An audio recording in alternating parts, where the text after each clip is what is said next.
All right. You We're got gonna the go. full card? We're gonna go through it. Let's do it. Okay. So But for the special people extra, and I remember doing this as well when I went to Grand Slam. They had extra matches to start the night, and they do have an extra match. So I guess we'll just predict it real quick. This one, I don't think this will be on the main card. It could be wrong, but there's an extra match for Strong. It's gonna be Kevin Knight and DKC versus Hikaru and Chris Bay, the new Bullet Club for Jay White's Bullet Club, because those two are in a tag team match at Turning Point against the Good Brothers, which I pray and hope to God they do win. I'm gonna go Hikaru and Chris Bay here. I think getting the more momentum going into their match with Impact's Good Brothers is gonna be pretty big, I think. So for me, I'm gonna go Hikaru and Chris Bay. yeah, I guess I'm gonna go with the same though too. I think they definitely need a big win since losing the to the tag titles, to the Impact tag titles. But in general, we'll give Chris Bay a little bump. Hmm. Yeah, I would agree. All Yeah. right. First match, a cross-promotion match between New Japan and Impact. It is Yuri Mamara versus Josh Alexander. Yeah, New Japan is getting Josh Alexander for a day. Very interesting. Now, Josh Alexander, of course, oh man, he's been on a tough run. He won the Impact title for a minute, then he lost Yeah. it to Moose in a minute, and now is in a bit of a beef with Minoru Suzuki in Impact right now. Those two had a big six-man tag before. Minoru Suzuki didn't really do much last week. He just fought Caleb with a K, just destroyed him in like 2-3 minutes. Nothing crazy for him. However, those two seem like they might be either having a pay-per-view match or a possible match on Impact. But it looks like those two, that's the match we're getting going forward, which I'm looking forward to because it's two styles that I think um, would mesh really well. And for Yuna, this is going to be huge for him because he's been doing a lot of strong stuff and a lot of big matches. This is another big test for him against a guy like Josh Alexander, Yeah. who has been on an absolute tear, even though took a huge loss at Bound for Glory. You know, he's definitely been, you know, excellent. Like, there's been no argument. He's been excellent. Like, there's no argument. So. But here, I think I'm going to go Josh Alexander. I think Josh Alexander needs this win badly. He can't take another loss after what happened to him at Bound for Glory, which technically is not his fault. It's just kind of a whole cash-in thing. But it's still a hard loss for Josh Alexander. I'm going Josh Alexander. He needs this win. He needs this win. This is going to be a big match for him. So I'm going Josh Alexander. Yeah. So it's Josh Alexander versus who again?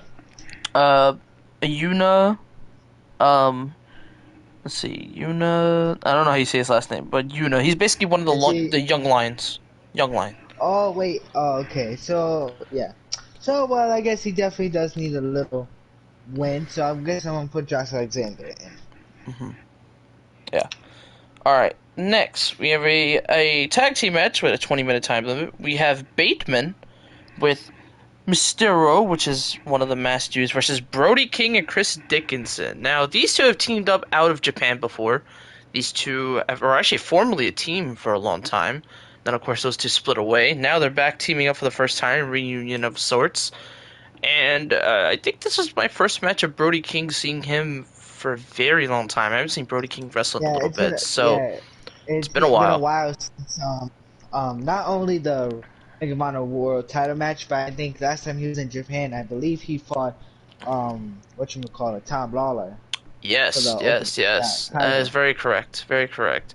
And Brody King's Yeah, been on strong for a bit, like during the pandemic. I just didn't get a chance to watch him in the pandemic, but I heard he was doing some great stuff. So I'm looking forward to seeing him fight here because Brody King's a guy that I think can elevate anyone really. And Chris yeah, Dickinson, I mean, we've seen Chris Dickinson on the stuff with Starboy Charlie. So much good stuff. Now, I did hear a yeah. thing. Starboy Charlie got really hurt, and I feel bad because that Ooh, was when? I think at a GCW show, a move he was doing did not go well, and he landed on one of his bad parts of his body. I don't remember what body part it was, but um, Was it his back? It might have been. I could be wrong, but I'll double check. But he definitely got hurt, so Yeah. he's gonna be out for a while. I wish him a speedy recovery because him and Chris Dickinson was a really fun team to watch, and the match he had with the Briscoes was really good. So I wish Oh them all the yeah. luck in the world. Hope he speedy recovery. So for this, I'm gonna go Brody King, Chris Dickinson. I think Chris Dickinson is a lot of momentum right now. You know, being a GCW and going back to Japan for a little bit for strong and stuff. But I think he's gonna Yeah. need the momentum. So I'm gonna go Yeah. with Chris Especially Dickinson and Brody since. King. I'm gonna go Brody King Yeah. and Chris I'm gonna Dickinson. say that also just because Brody King hasn't been seen in a while in New Japan lately, and I think it's just best for him to be built Hmm. up more. Yeah. And since Chris Dickinson was formerly one of the Ring of Honor tag team champions, it is a chance for him to rebuild himself in Japan. Right. So I'm gonna say Violence Unlimited. So I'm All gonna go right. with that team. All right. Third match. There's another 20-minute time limit. It is a. How many people is this? One, two, three, four.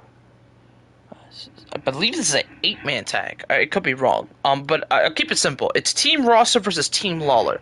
Now, this feud's been going on for a bit because Fred Rosser had a match with Minoru Suzuki, and right after he was going to be a guaranteed shot because he won a number one contendership to fight Tom Lawler for the strong title. And these two have been in a rivalry for a very long time. And I'm assuming we're getting that singles match probably almost by either the end of the year or going into next year. That's the match we're getting.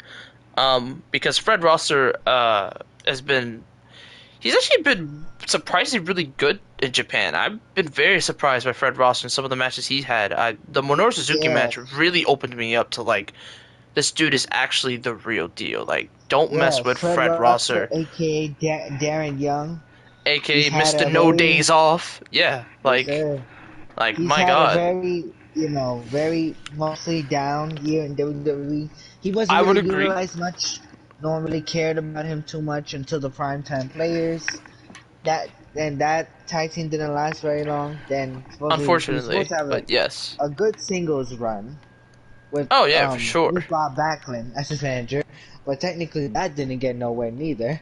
Yeah, I don't know where that was going, and I actually forgot Yeah. about that. Funny enough, you bring it up. I don't even know where that went, so it's like I can't even It really went explain nowhere. that.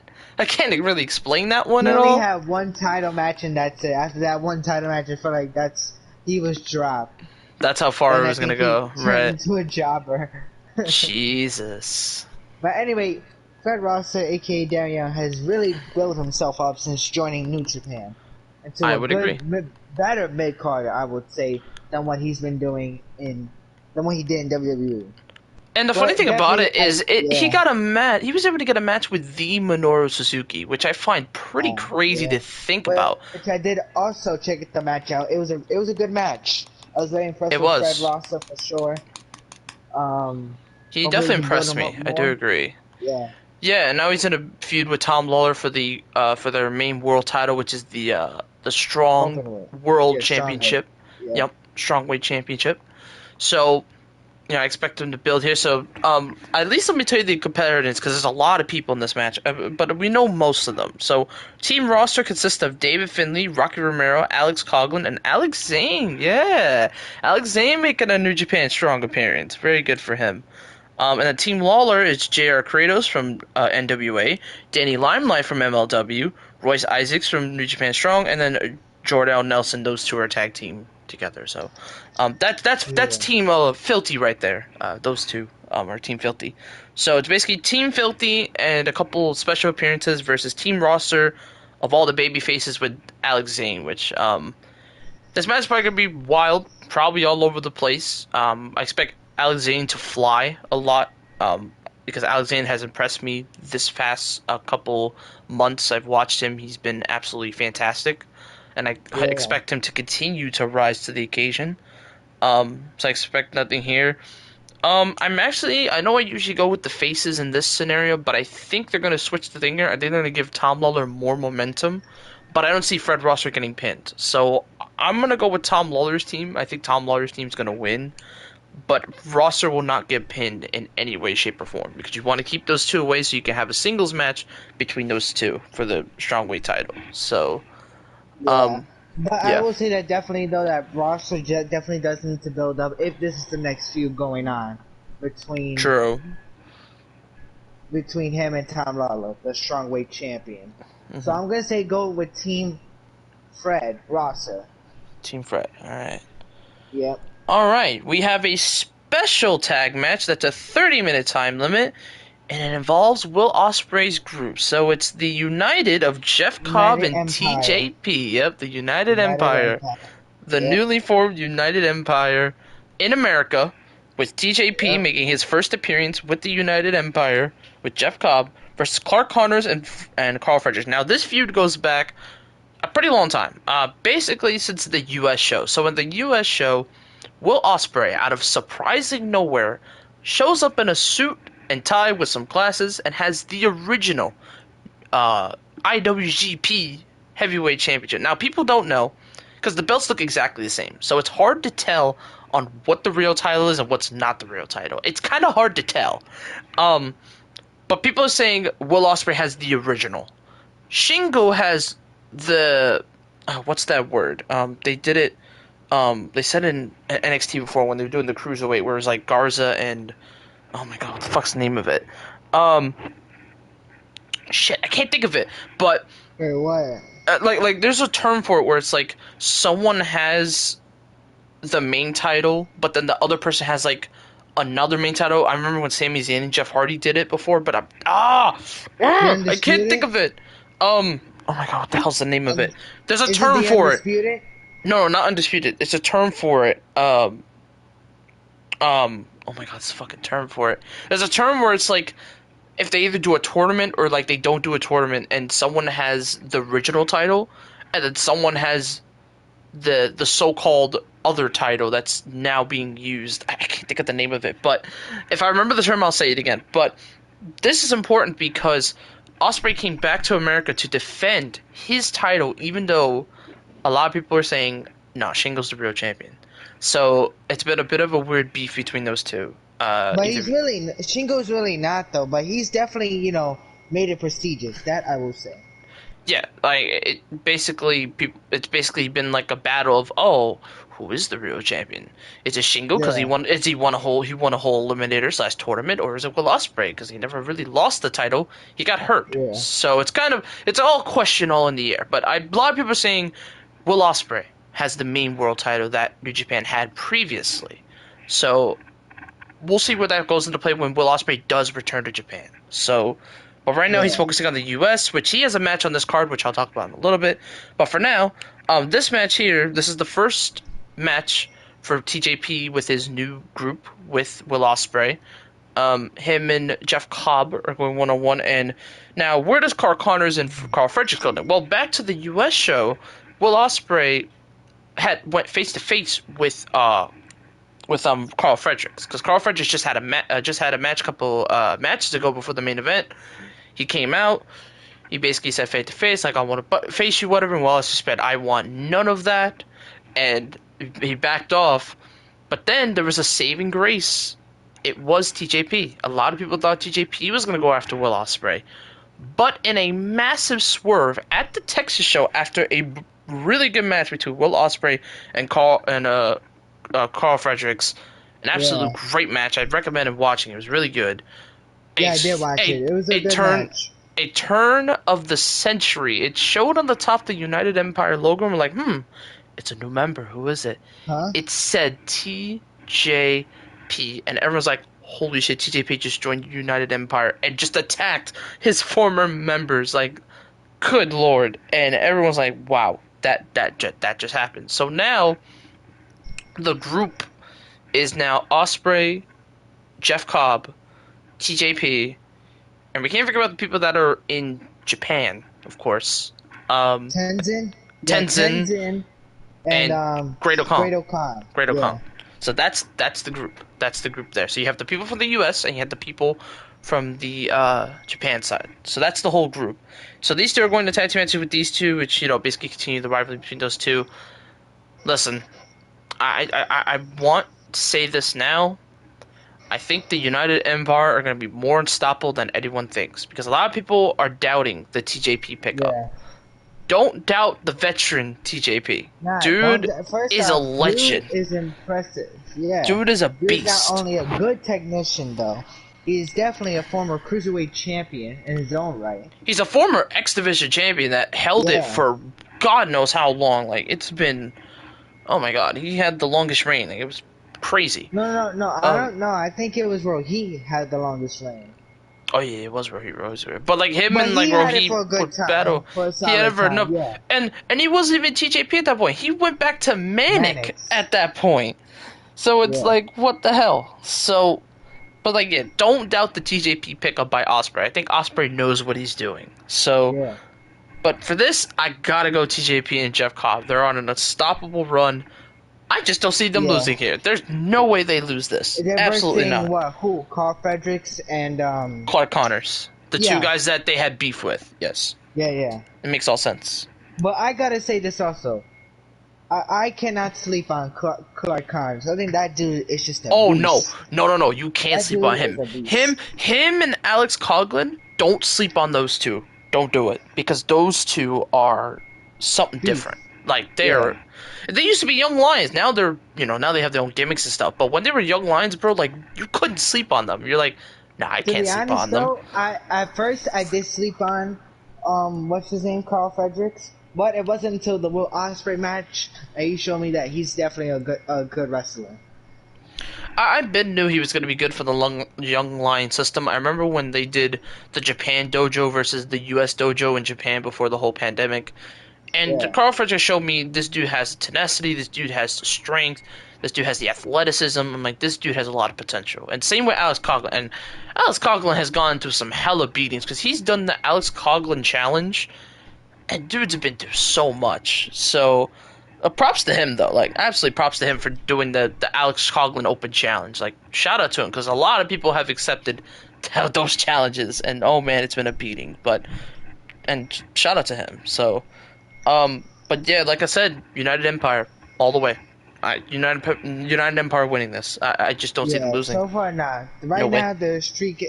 Right now, I think that they should definitely win. They're on a hot roll right now. Yeah. And I think... But I will say, though, Go on. that do not sleep on them in the World Tag League tournament. Don't do that. That's what I'm saying. I know a lot of people are not talking about Tenzin, but don't sleep on Tenzin, bro. Don't do it. Don't do it. Tenzin's a god. Don't sleep on him. Yeah, keep an eye out for the United Empire in the tournament with Great Kong. Yeah, keep an eye on them. They're gonna be huge. All right, so now on to another related United Empire match. It's the leader himself, Will Ospreay. It's non-title. They didn't say non-title, but I have a feeling Ospreay's gonna be like, you know how he did with the announcement, like, call me the IWGP title or like raise it up. They're probably gonna raise it up, continue that beef. So, a guy that I actually really like, and I saw some of his stuff on Dark, Rhea Rena, the prodigy or the student of Yuji Nagata, who's been doing some excellent work on New Japan Strong, has one of his toughest tests. He's taken on Will Ospreay. Now, where this feud came from was Rhea Rena did not like what Will Ospreay was doing with the rest of the dojo guys. He was basically saying, like, you're disrespecting my guys, even though I'm from Japan, you're disrespecting everyone, and he did not like that. And remember, Rhea Rena was in a huge feud with Tom Lawler, so he's been pretty busy. I will say that too. That dude was impressive against Tom Lawler in that title match. Yes. He showed me a lot. Yeah, he did. I was like, bro, that was like probably the most hardest match I've probably ever watched. It was pretty stiff. I do agree. That is how good it was, especially with the the technician itself got me worried too. Like, is he gonna tap out? Yeah. Because I had very good nervous reactions if neither men were gonna tap out. That's why, like, bro, like, Rhea Rena is a guy you don't sleep on. I knew he was going to be great for the meeting because he's trained by the Blue Justice, Yuji Nagata, which, shout out to Yuji Nagata. He's still wrestling, and he's being with Tiger Mask in the World Tag League, the oldest guys in the tournament. Good luck to them. Yeah. Good luck to them. So, good luck to them. But like, yeah, but bro, this kid, literally Yuji Nagata has taught Ryu Rena everything, and Ryu Rena has become his own man, just in New Yeah, Japan Strong. And I actually do hope he does win the Strong World Title at some point. I kind of want him to win it, because like yeah. he's proved to me that he could win it. Like he was this close. He was this After, close. yeah. To be honest, after that match, I can already see him be champion material. I agree. He could win that championship, and I wouldn't be mad at it. I'd be like, you know what? I'm happy for him. Like he deserves it. Like Yeah, he did some great stuff on Dark too. So like all respect, man. yeah. All respect for Ryu Rena. But this is gonna be probably one of his toughest tests. He's taking on Will Ospreay, who's been on an absolute hot streak after coming back to wrestling and getting back in the ring. Hasn't lost. Literally undefeated. Has not lost a single step. He's been undefeated. So.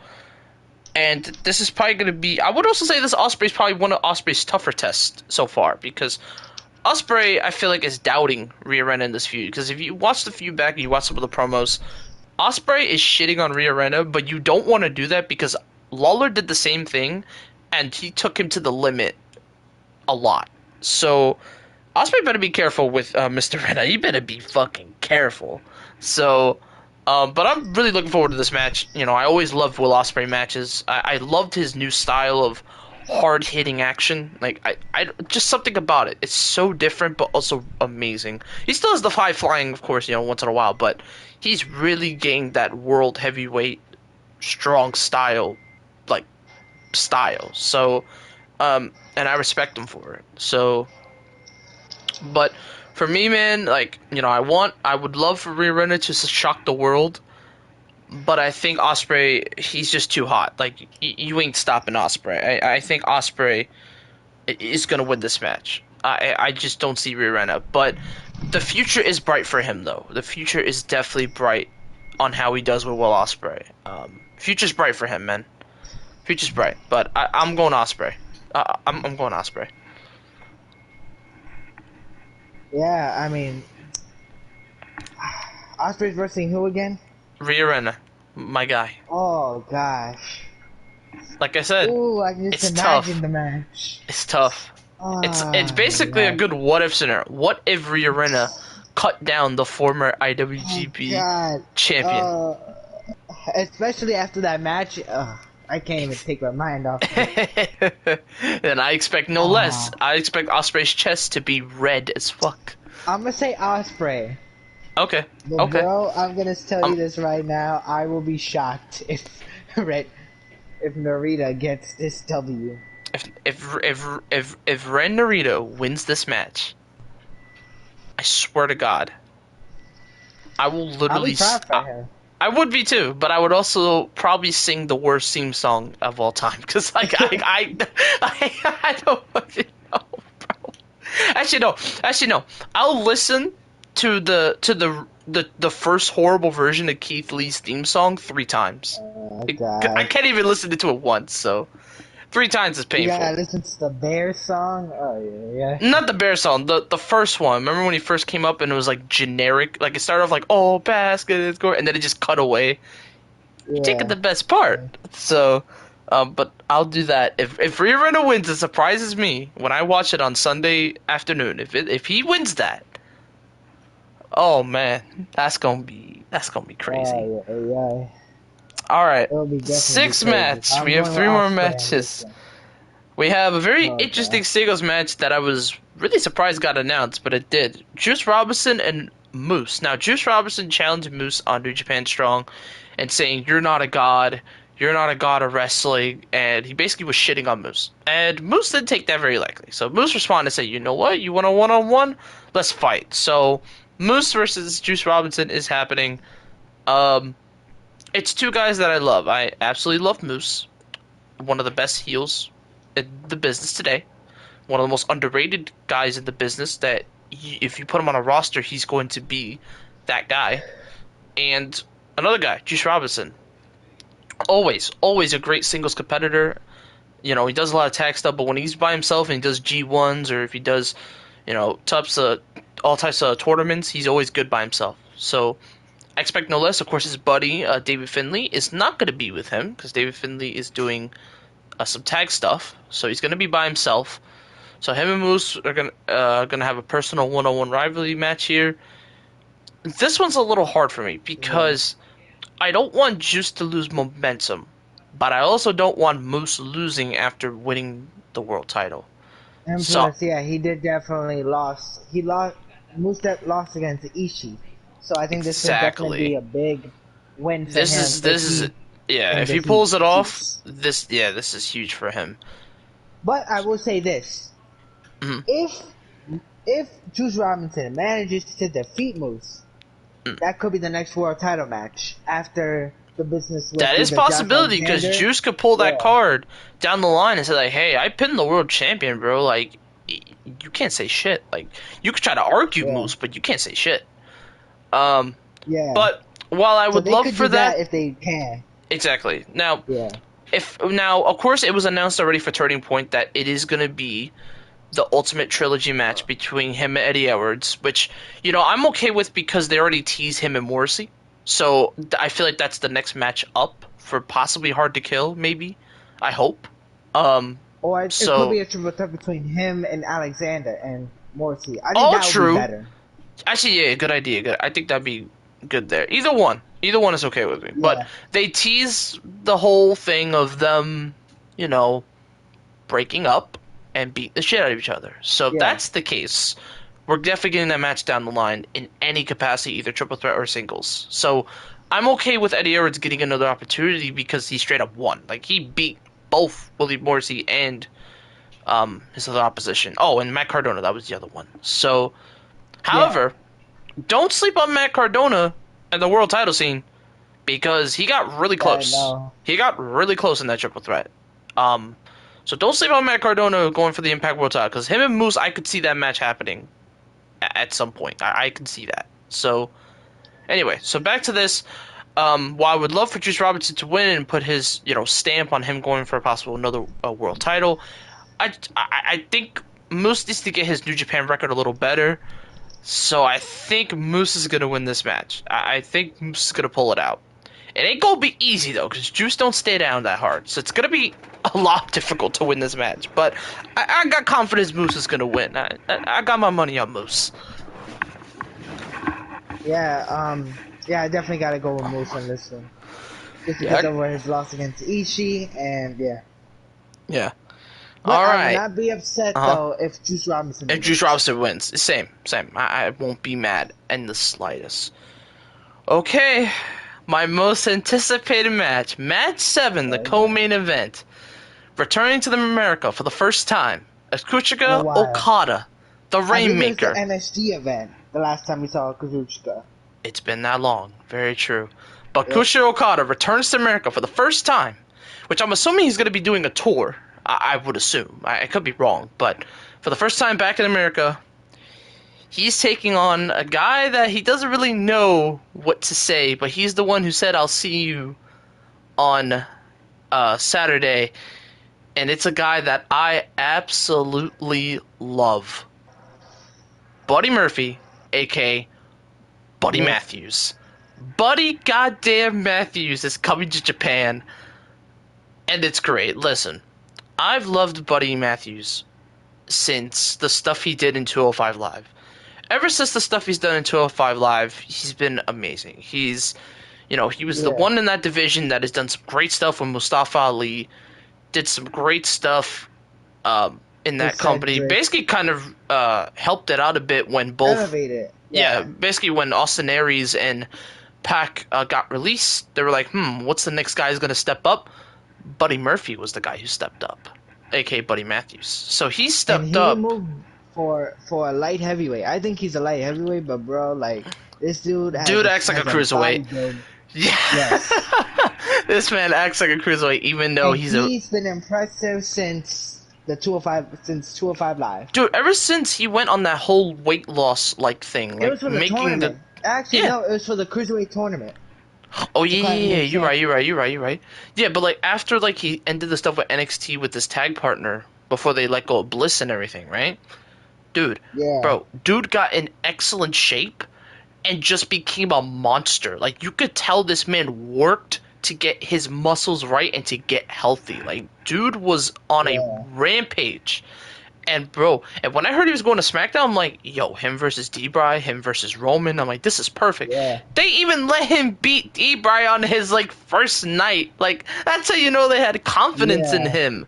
But then they only gave him 5 minutes with And, bro, Ali. Like, bro, how do you let him go one-on-one with one of the best technicians in the goddamn world, and Bryan Danielson, and then have him only go 5 minutes with Mustafa Ali? How does that make any sense? What? And then you had it. Well, I mean, technically, the Rollins thing could have saved him, but the Rollins thing went so far, and then he had an awful storyline. It ruined it for him. Because I thought at first him being a disciple of Rollins is not a bad idea. I'm like, you know what? That's not a bad idea. But the Mysterio thing went way too far, and then had a terrible love story with Mysterio's like daughter or whatever. It's just no, no, no, no, no. Yes.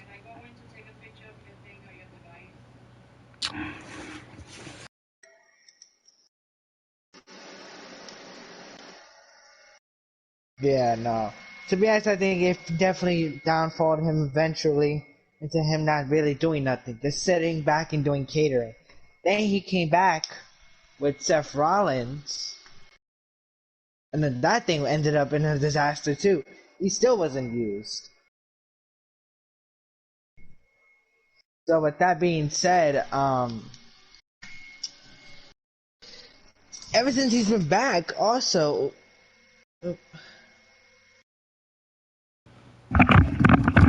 Sorry about that.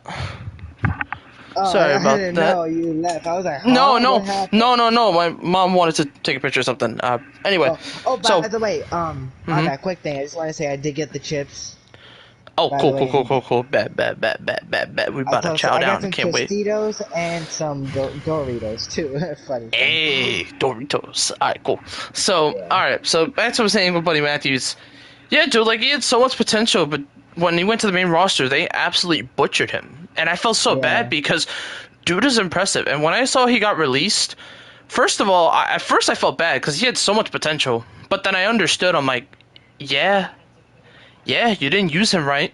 Why not give him a chance? And once he got his release, he Yeah. started revealing these really cool vignettes of him like in prison and stuff, saying like, WWE was prison to him and stuff and some attributes. But then he had his first interview and said, you know what, I respect, what I did in 205 Live. Like, me and Ali absolutely killed it. Like, we were the pioneers for like cruiserweight stuff, which I was like, I agree. I totally agree with you, buddy. Like, you did awesome stuff there. But he even said himself, like they underutilized him badly, and I would agree with that. He should have been at least the Intercontinental Champion to U.S. Champion, at least, at most, I would say. But they didn't Yeah. give him that spotlight, which is unfortunate. It had a potential to be the best kept secret, but they ruined that completely. So when I heard he got released and he started doing some awesome matches, like I think he did a match with like what did he face, like Brian Cage or something like that. Like he did some crazy matches before he, revealed he's going to the Battle of the Valley to fight, in New Japan. Now, did I expect him to fight Okada in his first match? No. Absolutely not. No. I was like, Buddy No. Murphy's probably going to fight someone in the New Japan strong roster, maybe. Maybe they'll fight like, I don't know, Clark Connors or like, maybe someone else from another New Japan. Maybe someone else comes down. But then when I saw the Rainmaker, I'm like, oh, they really do want to give this man an opportunity. Holy shit, he's fighting one of the best goddamn wrestlers in the world. He's fighting the Rainmaker. What the fuck? Like, I literally, my inner wrestling mark went crazy. Like, I don't, like, how do you I did not predict something expect like that? Like, how do you predict something like that? Like, I don't know what to. Not only that though, like how do you prepare? How Do you prepare your body Murphy? for that? Because, bro, Yeah. and guess what? There's only 30 minutes on the time limit. Imagine how long that match goes. That might go past 30. We might get a time limit draw. I'm gonna be honest. We might get a time limit draw. I'm gonna be honest. Because, bro, there's only 30 minutes. 30 minutes with these two. Yeah. Oh, my God. Well, we're gonna have to decide on the winner. I don't know if I can pick one. I'm either gonna say, okay, a time limit draw because I think it could go the full distance. It's only 30 minutes, and Okada's gone fucking 60 minutes. So it's like I've no doubting he'll go plus 30, easy. Yeah. But for Buddy, the biggest shock of the night is Buddy Matthews winning. But I just don't see that because it's Okada back in America, and I don't know what Buddy Matthews is gonna do. Okada either, because this is tough. This is the toughest match to predict on the card. I'm just gonna say it now. This is the hardest match to pick. This is difficult. I had to think about this for a long time, but I gotta pick one.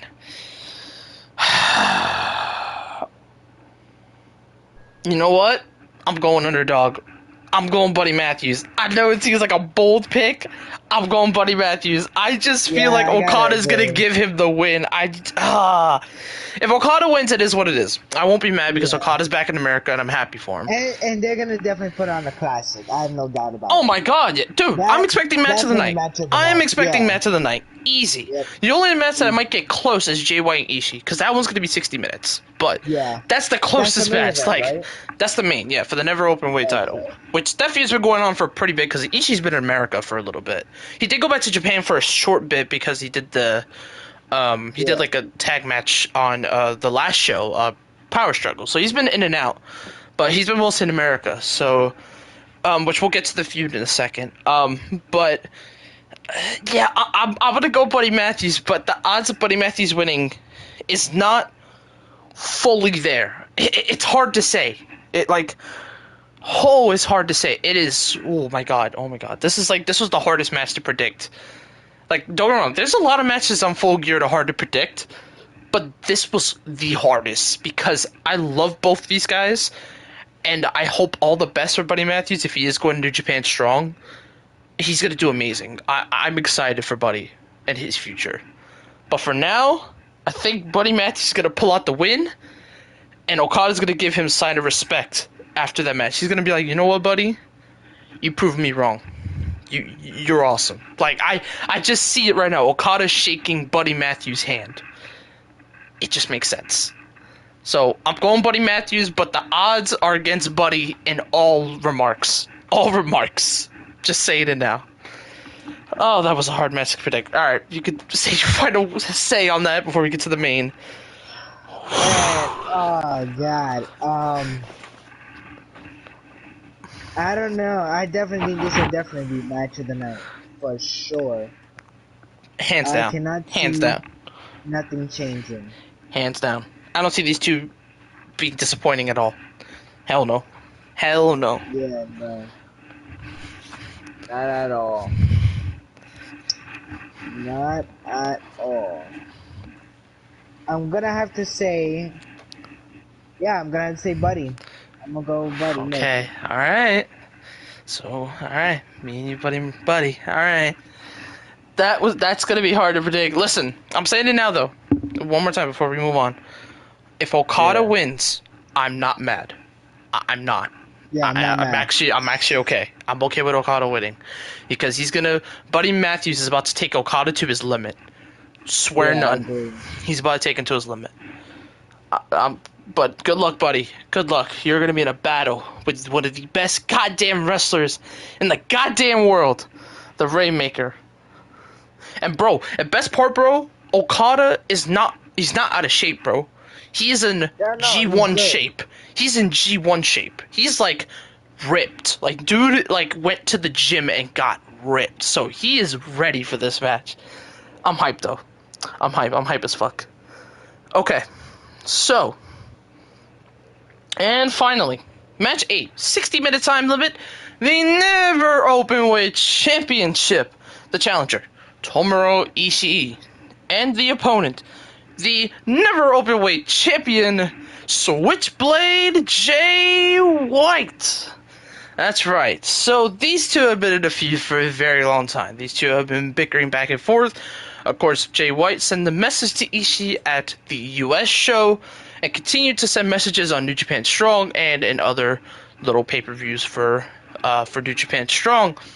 And Ishii has been wanting to get at Jay White's neck after the match that they had Ishii was not very happy. He was like, I want to kill this man. I'm mad that I'm this close to the never open weight title, but I'm just this short. So he's right there, but he's not quite there. He's like right in the middle. Like right after the match with Moose, Ishii has a lot of momentum, like because he beat Moose in a classic of a match. It was so underrated. And now he's got a lot of momentum, now ready to fight Jay White once again. So, now that we're here, this is, I believe, the third match? Something like that? Like, it's been a lot of the matches between those two. It's been a lot. I'm gonna say fourth or fifth, but I could be wrong, but fourth or fifth, in the trilogy of matches between these two. And, like I said, I think Buddy and Okada's gonna really steal the show. But I won't doubt this match because these two also have excellent matches. Like they don't have a bad match at all. Like Jay White is at another level, and him being the never open title has been fun to watch. That's for sure. So with that being said, for this match, oh man, Ishii is right there. He's right on the cut line of being never openweight title. He's right there. He's right where you want him to be. But do you give it to him? That's the question. Because if Ishii was a never openweight title, he's probably going to head back to Japan and defend that title once again. But if Jay White wins, he'll continue to defend it in America, but then when he's ready to go back to Japan, he can head back to Japan by, Wrestle Kingdom. Because I'm assuming they're going to have the never open title at Wrestle Kingdom in some capacity. So yeah, I think it's best if Tomohiro Ishii wins the title. Yeah, I was thinking about it. Like, don't get me wrong. Like, I think Jay White having a title is what you want, but Jay White's probably gonna go to Japan soon anyway. I would assume because things are getting a little bit better over there, and more people are heading over there. So not only that, though, I just believe that I think this is the time for Jay White to either go back to New Japan, got the other titles, or just go to whatchamacallit, or go to Impact and challenge for that. Oh yeah, true. That's true. He does technically have an obligation to go to Impact to help out Hikaru and Chris Bay. That's very true. True. That's true. But for me, I think Tomohiro wins it here. I think Ishii takes the never openweight title once again. And I think he's going to have a pretty lengthy reign with it. Like, he proved to me that he's not done yet. Like, he showed that he's got a lot left in the tank. Like, he's not done. He's not done at all. Like, dude is called the Pitbull for a reason. And, when I first started watching Ishii, I didn't really get a chance to watch him in his prime too much because I watched late. But when I would see him, dude's a beast. Like, dude's a monster. Dude. For his age, this man moves like a 20-year-old. He really does, bro. Like, dude moves like at least 23, 24 years old. Dude is fast for his age. And he's a fucking hard hitter. So, if he can go one of the hardest hitters in, America, like Moose, who is big and strong and can hit really hard, I mean, what does that tell you? So I also expect this match to also be really hard hitting. And, and I expect Jay White to, use shenanigans stuff because, he's a switchblade, but I think Tomohiro takes the win here. We have a new champion, and Tomohiro takes it back to Japan to defend against whoever wants to step up. And I know this seems like a really weird matchup, but after the World Tag League, I don't know what Great O'Kong's going to be doing. I don't know if he's going to continue to fight with Toriano or he's going to do something else, but maybe him and Tomohiro have a match. Maybe. I don't know. It's a random matchup, but we need more people to never open weight when he goes back to Japan. And there's a lot of never open weight people that are ready to square off whoever is a never open weight, which I'm expecting Tomohiro Ishii to win. Will I be mad if Jay White wins? Not necessarily, but I feel like it's time for Tomohiro to take that never open weight title again. I think it's time for him to take it back. He showed to me that he is not done. And it shows that he still has a lot left. So I also do want to see him defend it at a Wrestle Kingdom. So that's another thing. But yeah, so for me, Tomohiro Ishii, I think he's gonna win the never win title. And that's Battle of the Valley. Wow. Yeah. Crazy card. So that's that. Now let's head on to Full Gear.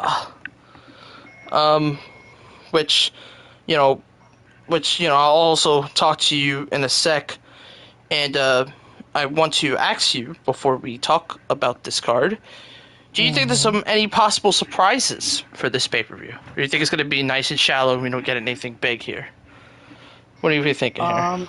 I think this is gonna be a surprise, and I don't think we get any surprises. Okay. Yeah, I I'm won't going be to... surprised. I won't be surprised if there is a surprise, but right now, no. I don't see any. No. Okay. New Okay. talent there. But here's the thing: I won't be surprised. Mm-hmm. That's fair. Yeah, I'm on the boat of we're not going to see anything. I'd be shocked if we see anything. I don't think we're going to see anything though. I think we have what we need and we're focused on everyone that's on the card because there's a lot of great stories going into this match. There's a lot of dream matches on this card, and there's a lot of matches that I'm looking forward to. So let's get to it. So we're gonna start in with the buy-in, actually the pre-show. It's Nyla Rose and Jamie Hager versus Hikaru, Sheeta, and Thunder Rosa. Now these two. This is more of a storyline tag match that makes sense. So basically, Nila Rose is feuding with Hikaru Sheeta because they're in the TBS tournament, which is still going on. And Jamie Hager and Thunder Rosa are also in the TBS tournament, so those two are also feuding. That's basically one half of the semifinals to decide who goes into the next round for these two. This could really go any way. I know Nyla Rose and Jamie Hager is a bit of an odd team. I will say it's very odd, but I understand why they're teaming up because it's a bit of a, TBS championship tournament rivalry, which I'm really enjoying the tournament right now.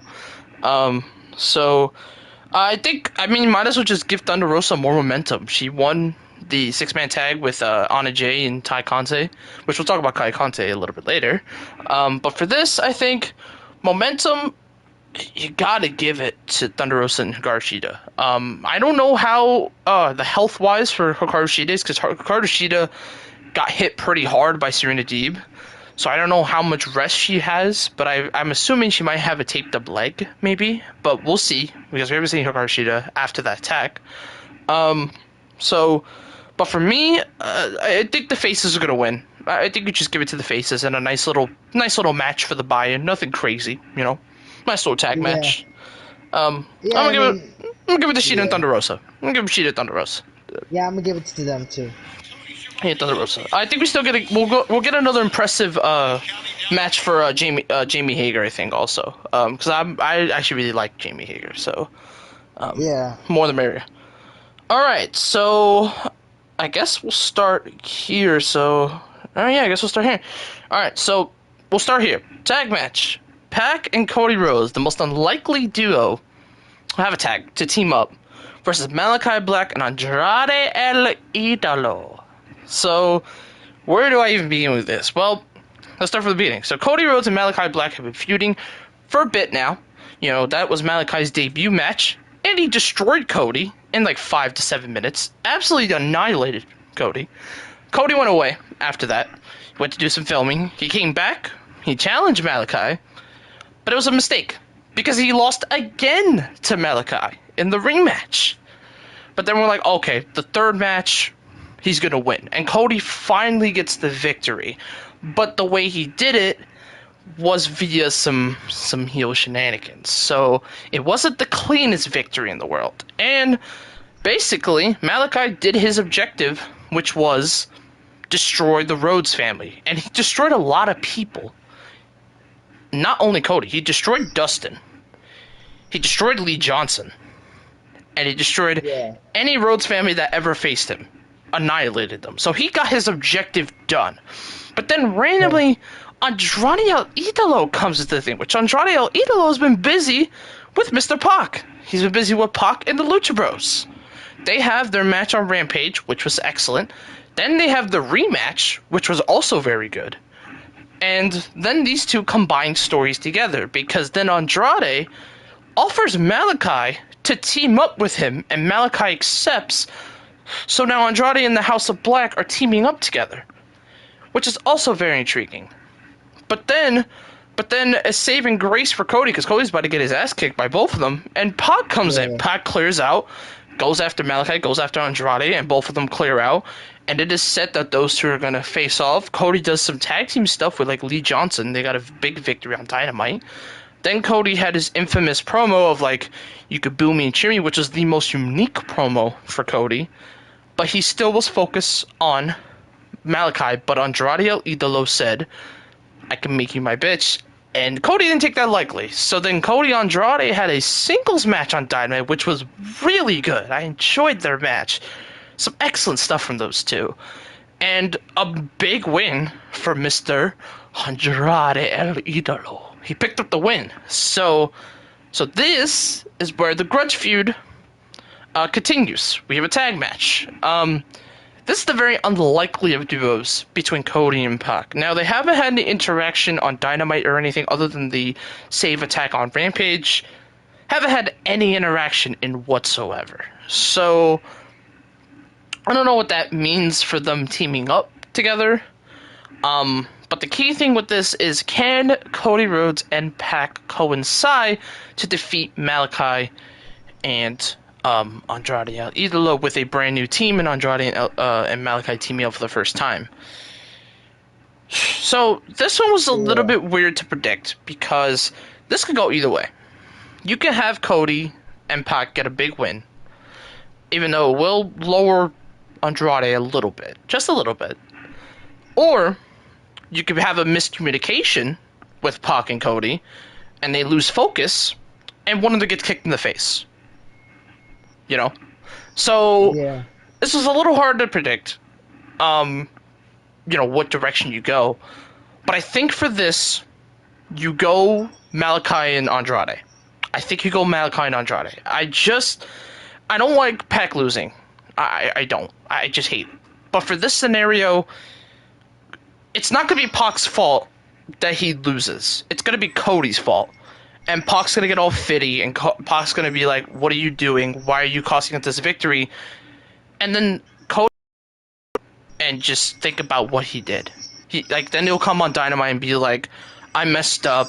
I shouldn't have lost that. Like, he'll basically start to regret with himself, like, he shouldn't have lost that, you know? And then we'll start to get closer and closer to the heel turn of Cody Rhodes. Right now, I wouldn't do the turn here. I wouldn't do it. I would wait a little bit before you do it. Continue to build up Cody, and then when Cody's ready to do it, you let Cody out. You just let him have it. You let Cody go for it. You let him go full-on douchebag heel. I got a lot of money. I'm the EV, power shenanigans. You just let him go all the way. So, for this, though, I'm going Andrade and Malachi. I think a big win for them would be huge, and I think they'll win this match. I just have them winning. Yeah. To be honest, I think this is very probably one of the most uniquest tag matches because of the big talent here for sure. Yeah, I can agree with that. The story has been interesting for sure. Very one of Cody Rhodes' better stories than his last match with yes with Malachi. But I think this will be a good start for Pac and Malachi, like you said, to build. Mm-hmm. To maybe do, because that's also a dream match. Former NXT champions. Mm-hmm. Could be athletic. Very hard strikers now. Very, very. So I think they could build for that match. Yeah. So, but at the same time, Andrade did lose big. A little big. Not too bad, but a little big against Pac. But, I mean, you have to give them the win. So I'm going to have to say Malachi Black and Andrade take the win. Yeah. And I do believe that Cody will get pinned. Yeah. I don't think it's going to be Pac's fault. You want to keep Pac away from Malachi as much as possible because you want to build that feud up if that's where you're going, which they did tease a bit. So I'm hoping they go that direction. But for this, I think Cody will be the one that makes the mistake and tries to go high risk, and it doesn't quite work out, and Malachi kicks him right in the face. And Andrade finishes it off. So, I got them winning. So, next, we have the Inner Circle Minneapolis Street Fight. Okay, so, I expect a lot of chaos in this match. So it's Inner Circle members Chris Jericho, Jake Hager, Sammy Guevara, Santana, and Trish. So no TNT title defense for Sammy. He's taking a break on this pay-per-view. Versus Ethan Page, Scorpio Sky, Junior Dos Santos, Andre Ostrowski, and Dan Lambert. So Dan Lambert's getting a match. Well, where do I even start with this? This has been a weird feud. This has been an odd feud. It's been a little weird, but it's been funny a little bit. It's been funny. I can't lie. The comedy skits that they've done have been great. I enjoyed the one where like they were picking the partners. I think that was my favorite segment. Like they were just shitting on Paige Van Fleet, and this shit was hilarious. Such funny lines. But I mean, it's been something to get Jericho to do, and to give the rest of the guys to do something, because, you know, right now, Sammy, he already defended his title against Ethan Page, in a pretty good match. Yeah. And, you know, we expect him to defend the title at the next pay-per-view, which is not for a while, but we expect him to defend it throughout, you know, each time. The year. Yeah, exactly. So, you know, I don't expect him to lose. If they do a special, then yes, they should definitely put him on the card. Yeah, Sammy should defend TNT. Yeah, or Rampage. Yeah, he should defend the TNT title. But for now, he's taking a break. He's not going to defend it. And this pay-per-view, he's going to help Jericho in the Inner Circle versus America Top Team match. So for this, this I think is going to be pretty much a comedy match, I think. Especially if Inner Circle can get their hands on Dan Lambert by themselves. They take out all the members, and they have Dan Lambert in the ring. Dan Lambert's going to get his ass kicked. I'm just saying it now. Dan Lambert is not going to be protected that quickly. Like, Dan Lambert is about to get his ass kicked. I think it's going to be like the Bret Hart and Vince McMahon match. Oh my god, I remember that.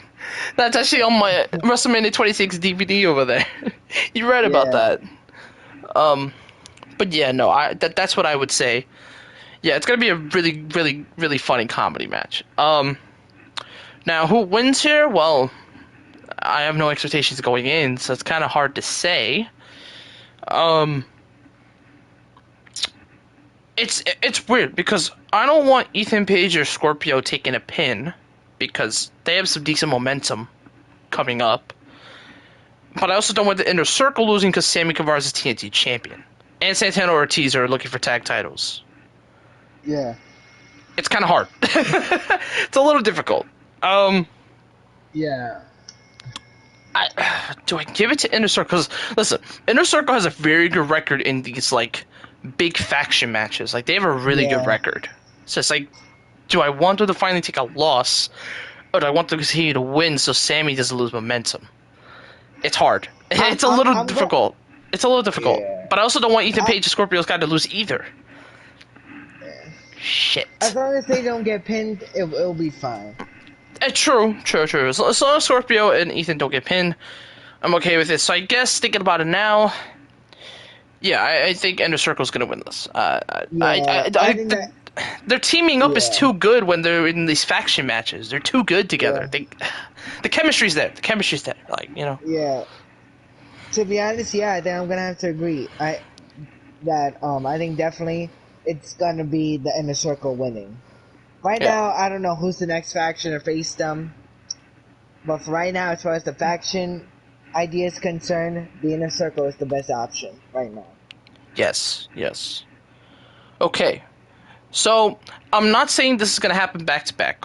But the next match they have on this is the Falls Count Anywhere. Just want to put that out there, okay? I'm not saying it's back-to-back, but I'm just saying. This is what it shows. Falls Count Anywhere. Christian Cage teaming up with Jurassic Express, Jungle Boy, and Luchasaurus versus Adam Cole, baby! And the Young Bucks, the Super Click. Now, this has been a really, really unique and fun rivalry. These two have absolutely killed each other. Especially Jungle Boy and Adam Cole. Those two have absolutely destroyed each other. A really good technical wrestling match. That's correct.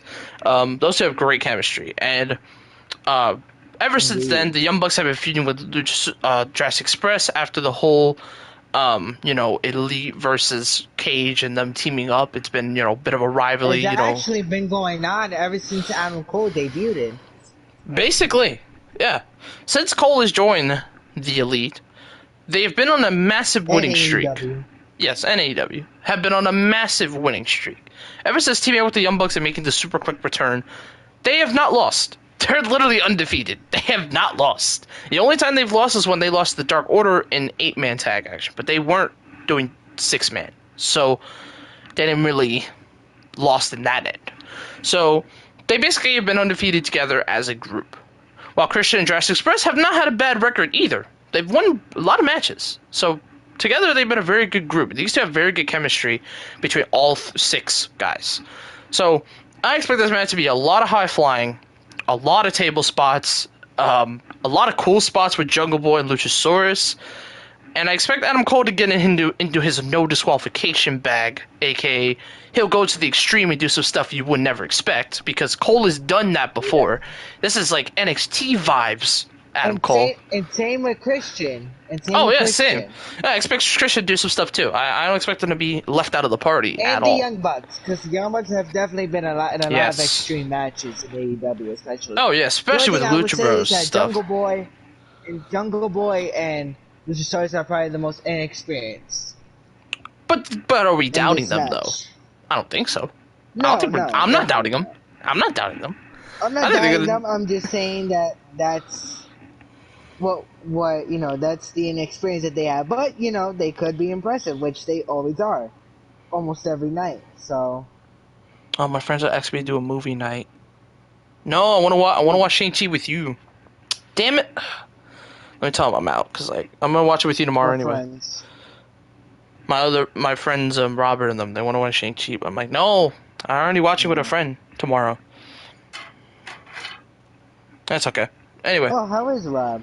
Hey, Rob's doing well. The rest of them, Ty, everyone's doing good. So yeah. So yeah, no, but I expect this match to be really good. I just hope this match doesn't fall too far down the hole, because there's a lot of great matches on this card. I hope it doesn't get overshadowed. I hope, because most of Cole matches has either been almost a steel show or like a really good match. So I expect nothing less here, because usually when Young Bucks are in no DQ situations, things can get pretty crazy. And I'm saying this now, after they teased it already. I'm expecting a crazy stage spot near the stage spot, because it's false count anywhere. Yeah, I'm not saying we're getting Goldberg, Bobby Lashley type shit. No, we're not getting into that. No. But I think we're going to get something pretty amazing. Wait a minute. Oh, wait, what's the match against Bobby and Goldberg in a false count anywhere match? Oh, yeah, they did change the false count anywhere. Oh, you're right. Right. No, they're going to make fun of it. I bet you $5. Oh, yeah! Someone's going to get speared. Oh, my God. Someone's going to get speared. I'm gonna say Young Bucks. I bet you $20. I'm gonna say the Young Bucks are gonna spear either. No. The Young Bucks are the trolls. They're gonna spear someone. That's what I'm saying. I think the Young Bucks are gonna spear either Christian or Jungle Boy. One of them's getting speared. I don't give a fuck who it is. One of them's getting speared. I have a feeling big for it. No, but back to the whole match. This is kind of a win-win situation for me, because I don't think anyone loses momentum here. Whoever loses this match doesn't lose momentum. This just keeps it up. So, do I say the super kicks stay undefeated, or do I give it to Christian Cage and the Jurassic Express? I have a lot to say about this a little bit. Yeah. If I'm gonna choose, okay, go on. You can go first. I'm gonna say this. Ever since Adam Cole debuted in AEW, he has done an amazing job, especially feuding with a great star like Jungle Boy. Very true. Especially. Very true. They've had this good story that's just been on a roll, and I think it's just going well for them. Yeah. However, I do believe that this could be a sleeper match. I think so too. A sleeper match. Yeah. It has potential. It has potential to be better than the street fight. I'm gonna be honest. Yeah, I agree. I'm gonna say Jurassic Express and Christian. Ooh. Well, the first time we're gonna disagree. I got the Super Click being undefeated. I don't see Cole losing. I'm going Cole and the Young Bucks. To be honest, and let me just say this, I will not be upset with who wins. Same here. I think it's 50-50 split. For some reason, you know? Yeah. 50-50 for some split. reason, I have to say the Jurassic Express and Christian. Okay. That's fine. Either one, I don't care. I'm alright with it. Okay, next, should I put the women's match here? Alright, yeah, we'll do the women's match. AEW Women's Championship. Yeah, I guess. Britt Baker versus Ty Kante. Now, so this has been a pretty interesting feud. So this has been built into the TBS tournament because Anna Jay has been busy doing that. Unfortunately, she lost her match and she's out of the tournament. So she got an opportunity to fight Britt Baker in a non-title, which thank God I checked that it was non-title. And of course, you know what happened on Rampage. It was a really good match, though. It was another great showing for Anna Jay. Like, Anna Jay is super underrated, and I have a lot of hope for her going forward. But her and Ty Kante have been really good as a team, and ever since Anna Jay's been back, she's been on an absolute tear. And same with Ty Kante. Ty Kante has been on a roll ever since Anna Jay's been out of TV. She's been really good, and a lot of people have been super underrated about her, and this is a big moment for her. This is probably her biggest match she's had. I'm gonna be honest. This is a big match for Ty Kante. Isn't this her second title match? Isn't this her second? Did she fight for the title? Match? I know she was in that. So, yeah. I know she was in that tag tournament when she debuted. She was teaming up with. Actually, speaking of Anna Jay, she was in that tournament. Did she fight for a title? I'm not sure. I have to fact check that. But this is a really big match for her. This is huge. This is huge. Because Ty Kante has been a really underrated woman that I personally enjoy. Because listen, in NXT, I feel like she did not get her opportunity to show herself. She was very bland. They had like a weird Brazilian theme for her, and she didn't get many opportunities. But since she's gone to AEW, they've given her a lot of opportunities to prove herself, and she has. She's really proved herself, and she's going to be one that people are going to be sleeping on for a very long time. But I wouldn't sleep on Ty Kante in the women's division. No, I wouldn't. Well, I know a lot of people are like, oh, you know, she's just there for looks and stuff. Yeah, she might be beautiful and stuff, but however, she's kick-ass. She can kick some ass. She's really good. Yeah. Like, her Brazilian jiu-jitsu is pretty sick. Like, she has some really cool kicks and stuff. So, don't sleep on Ty Kante. So... but yeah, so now this is kind of an obvious one because, you know, I'm not trying to be mean to Ty Kante, but I think Ty Kante will have a really good showing. I think she's going to show a lot of people who she truly is. Yeah. However, I just don't see Britt losing at the moment. Britt Baker's going to retain the title. I just don't see her losing, especially with the TBS title on the horizon, which, of course, Ty Kante's busy with that right now. She's in the second round, so, you know, you don't want to mess with that, you know? So... with Ty Kante, she's going to get a taste of world title potential, and she's going to help her potential in the TBS tournament going forward. So, keep an eye for Ty Kante in the TBS tournament. She's going to go pretty far, I think. However, for this scenario, Dr. Britt Baker. She's been the best heel. Yeah. She's going to win. I just don't see her losing in this scenario. Not at all. Not at all. For sure, yeah. Ever since Britt Baker has been AEW World Champion, her reign has been good and entertaining and very interesting. She had her first, I believe it was her first, right? Her first defense against Ruby Rose, correct? Did you just say Ruby Rose? I'm about to slap you. Ruby Soho! Ruby Soho! I'm getting used to it. I'm already used to it, okay. Anyway. But yes, that was which I personally watched live, and I enjoyed that match. I know a lot of people were very confused that it was the main event, which I could see why, because you want Kenny and Bryan Danielson to be the main event, but I wanted to get the most time in the world, and they got the whole 30 minutes in the TV time. Yeah. So, you know, I wasn't mad at it. I was like, you know what? I'm okay with this being the main event. I'm alright with that. I'm okay with that. So, you know. So, yeah, but no, watching Ruby and Britt Baker live was really cool. So, I can agree with that. But yeah, go on. Yeah, I think that her reign has been good. You know, first she defeats Ruby Soho. Next is Ty Kante, which it has been a while since she got her first AEW women's title shot. And she's definitely earned it, personally. I agree. She's definitely earned it. I agree. You know, a lot of people with pretty faces, for example, Eva Marie. Some of them can't fight, No, but and to be honest, I don't know why they signed her. Then she left. and There then was she, no point in and signing her then anyway. and then she got released. Like I don't Yeah, I don't get that, but there's some women who are pretty and can fight, but there's some women who can't. Ty exactly. Kante is one of the most prettiest females in wrestling who can fight, Agreed. I would agree and with that. she has definitely her Brazilian Jiu-Jitsu, like Brian said, is very good. I find it very entertaining for sure. I Same. think this is a good. This will be her. I think this will be Ty Conte's best match in her career. Yes. Yeah. Britt Baker's gonna give But her everything. yeah, for sure. But I think that Britt Baker's storyline in general, I just see it has much more bigger potential, and her reign just looks to be unstoppable for right now. So I'm gonna have to say Britt Baker is going to retain. Okay. Which, by the way, question: did you get a chance to rewatch Dynamite? I forgot to ask you yesterday. Yes, I did. Okay. I thought it was a really, to be quick on this, I thought it was a really solid show. I think really the reason why I say solid, I don't think some of the matches were mostly solid, not really good as I expected, but I definitely think that the segments definitely lit up the show for me personally. Which is fair. What'd you think of Bryan Danielson, Rocky Romero? I thought it was a solid match too.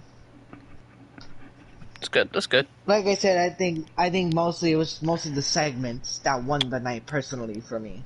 Favorite segment? Definitely the Hangman and Kenny Omega. Yeah, I was gonna say the same. Contract signing. That segment was fun. But I did actually, because you did ask me this, I did actually get a chance to review the CM Punk and the Eddie Kingston. Oh, good. So when we yes. get to that match, we can talk about it. Okay, cool. Yeah. I'm gonna say that right. I'm gonna say real quick about the promo that was really a great promo. I think one of AEW's best promos. Hell Right yeah. It was that damn good. Like It wasn't the best of the year, but it was definitely a great promo. Yeah. One of my favorite Rampage promos. Like that's for sure. Like Yeah, for sure. in That the, is I think top in the one. short history of Rampage, at first, my favorite promo was Ruby Soho versus Britt Baker promo. I thought that shit was awesome. Yeah, oh yeah, Going into New York. that one, yeah. But this one, I mean, you can't mess with Cody. I mean, sorry, you can't mess with CM Punk and Eddie Kingston. You just can't. So that's gonna top that shit even higher. But yeah, which we'll get to that match. We'll get there. So you're going with Baker, right? Yeah, yes, I'm going Britt Baker. Okay. All right. Next, we'll talk about the AEW Tag Team Championships. Lucha Bros vs FTR. This has been a really fun feud. Underrated, Yeah, I agree. but fun. Yeah. Lucha Bros, after winning the titles, they actually put their AAA titles on the line against FTR, which was kind of a mistake because Which we didn't know. Yeah, which we didn't know because they were like Los Igualaves, aka guys from AAA. But then when the mask got revealed in the match, it was FTR, and it was like holy shit! And FTR sneaked their way of victory thanks to Tully Blanchard and a distraction, and FTR won the AAA titles. Now, did they ruin the title anyway? No, they didn't. They respected the title and said, let's bring some AAA talent, real AAA talent, and fight them. Over. Yeah. Kalisto, aka Samurai Del Sol, and Aerostar. They came over, they had a really fun match, and FTR picked up the victory, but the Lucha Bros were still very mad, like, those should have been our titles, we should have represented, and they were not very happy with that. Yeah. Which, by the way, Kalisto, aka Samurai Del Sol, returned to wrestling after being released from WWE. Yes. His first big appearance on a big promotion. Big appearance. Had a good performance. Excellent. Yeah, he had a really good performance. Aerostar looked good as well. So good to see that they're using AAA talent, and I hope they do it down the line. You know, if the Lucha Bros do win the AAA titles back, or they don't win the AAA titles back, and FTR are still champions, I would say do more matches with those titles. I would do that. Yeah, they've done it before, especially on the pay-per-views with the Young Bucks too. Oh yeah, that's for sure, definitely. But also, you know, the FTR's supposedly mission or their deal is that they want to show that they are the best tag team in Mexico also. Which, Yes. by the way, made them want to verse Mexican talent.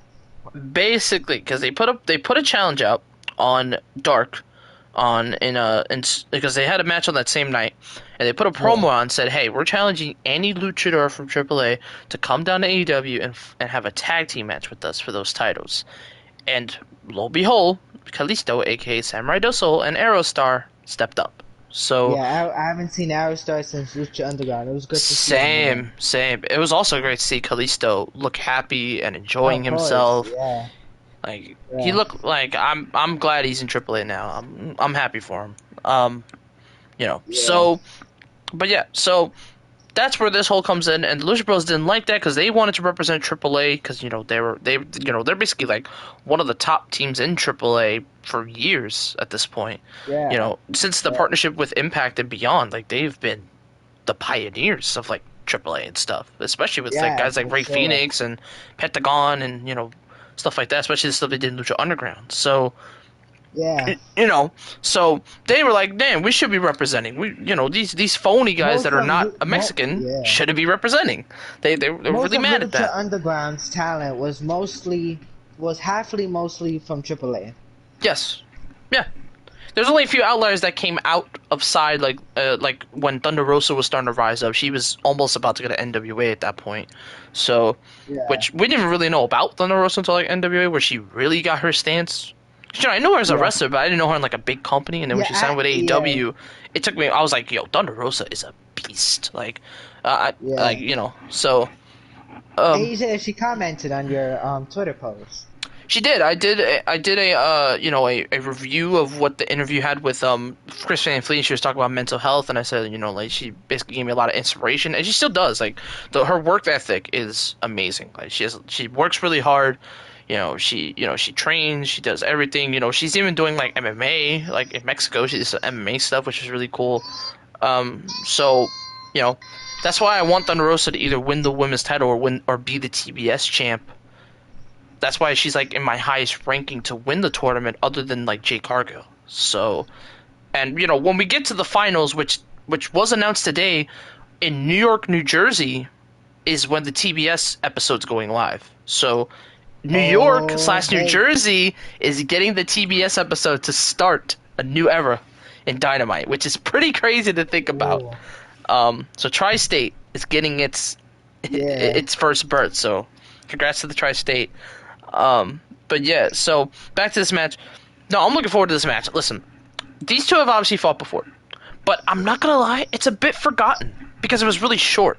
It was on a Fyter Fest card that was supposed to be excellent, but it got time restrained.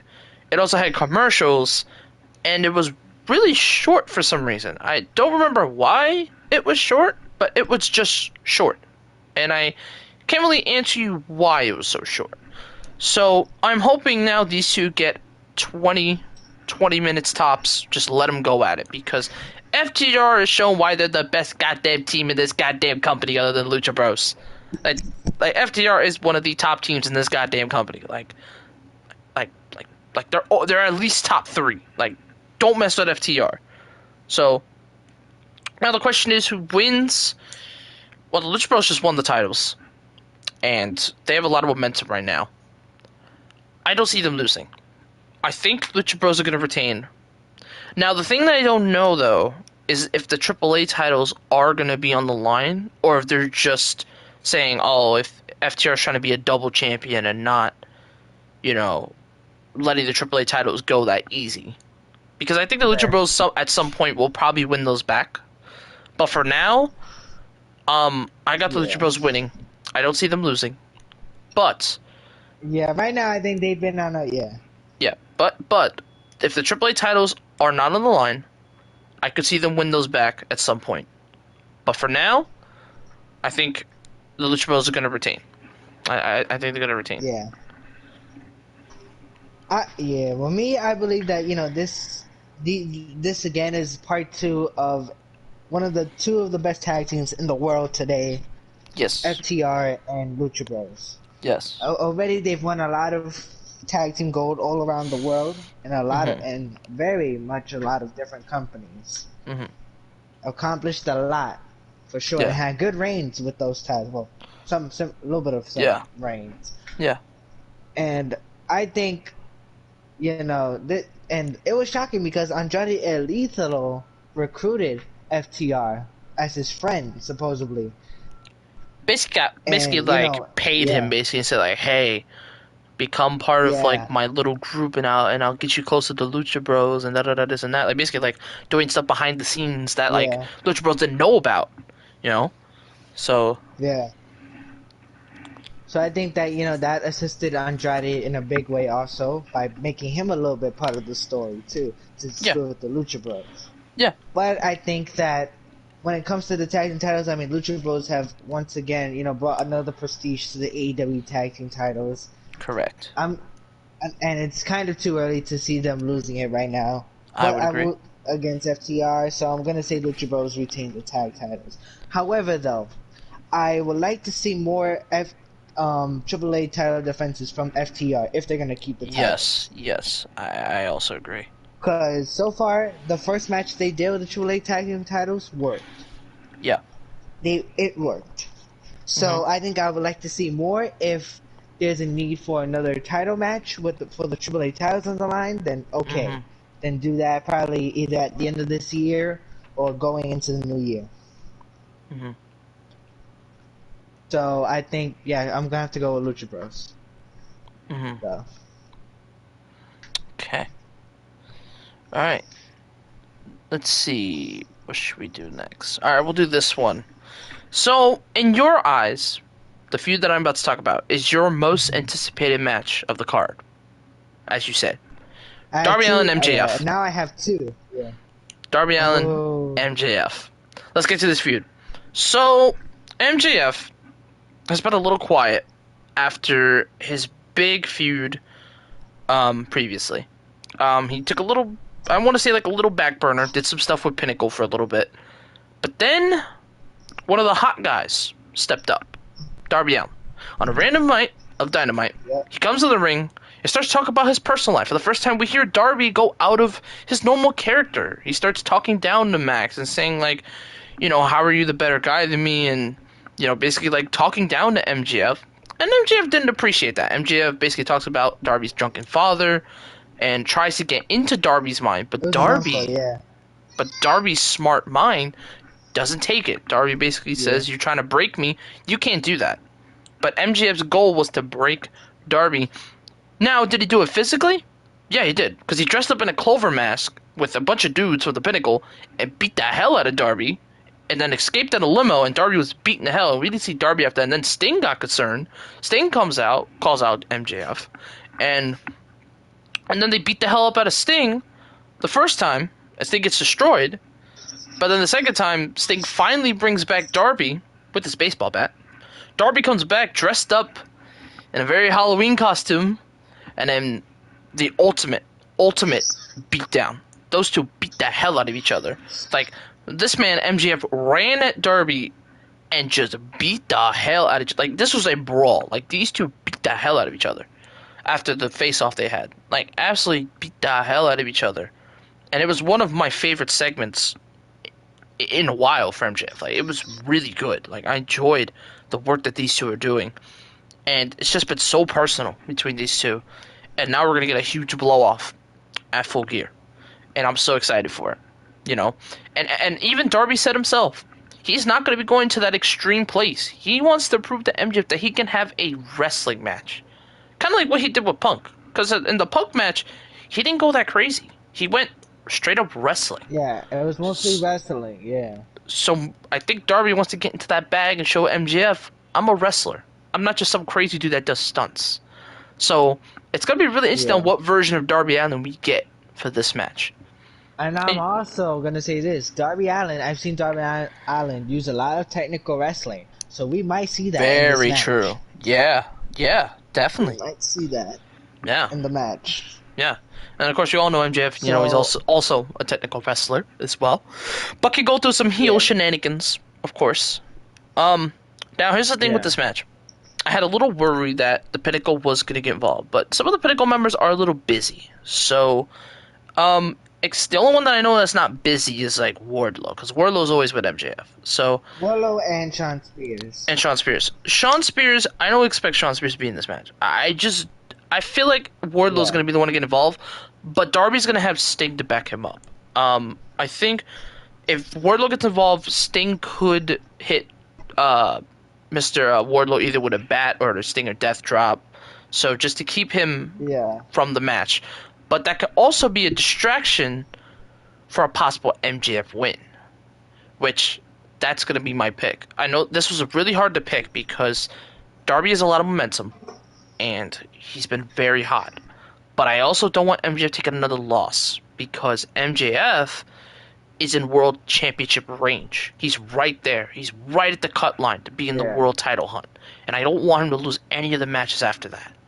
So, I'm sorry, Darby, but for this one, I gotta go MJF. I gotta go MJF. And I wouldn't mind Darby winning. I don't want MJF losing another match. I just don't want to see that. So, I think MJF's gonna win this match. I got MJF winning. I gotta say this. Like you said, I think this is one of my most anticipated matches. Let me say, I have explained it a little bit, but to you before, but I'm gonna explain a little bit more. You can explain more because I wanna understand how this is your most anticipated fight because I'm very intrigued. Yeah. To be honest, MJF and Darby Allin are one of the 4 pillars of AEW, of the future of AEW talent, younger talent in wrestling. Wrestling history. I forgot to say MJF had his most mellow promo. Like he didn't talk like trash much in that promo with Darby, and was actually praising Darby and saying we were the pillars before all these new guys like Punk and Cole and guys like that coming over.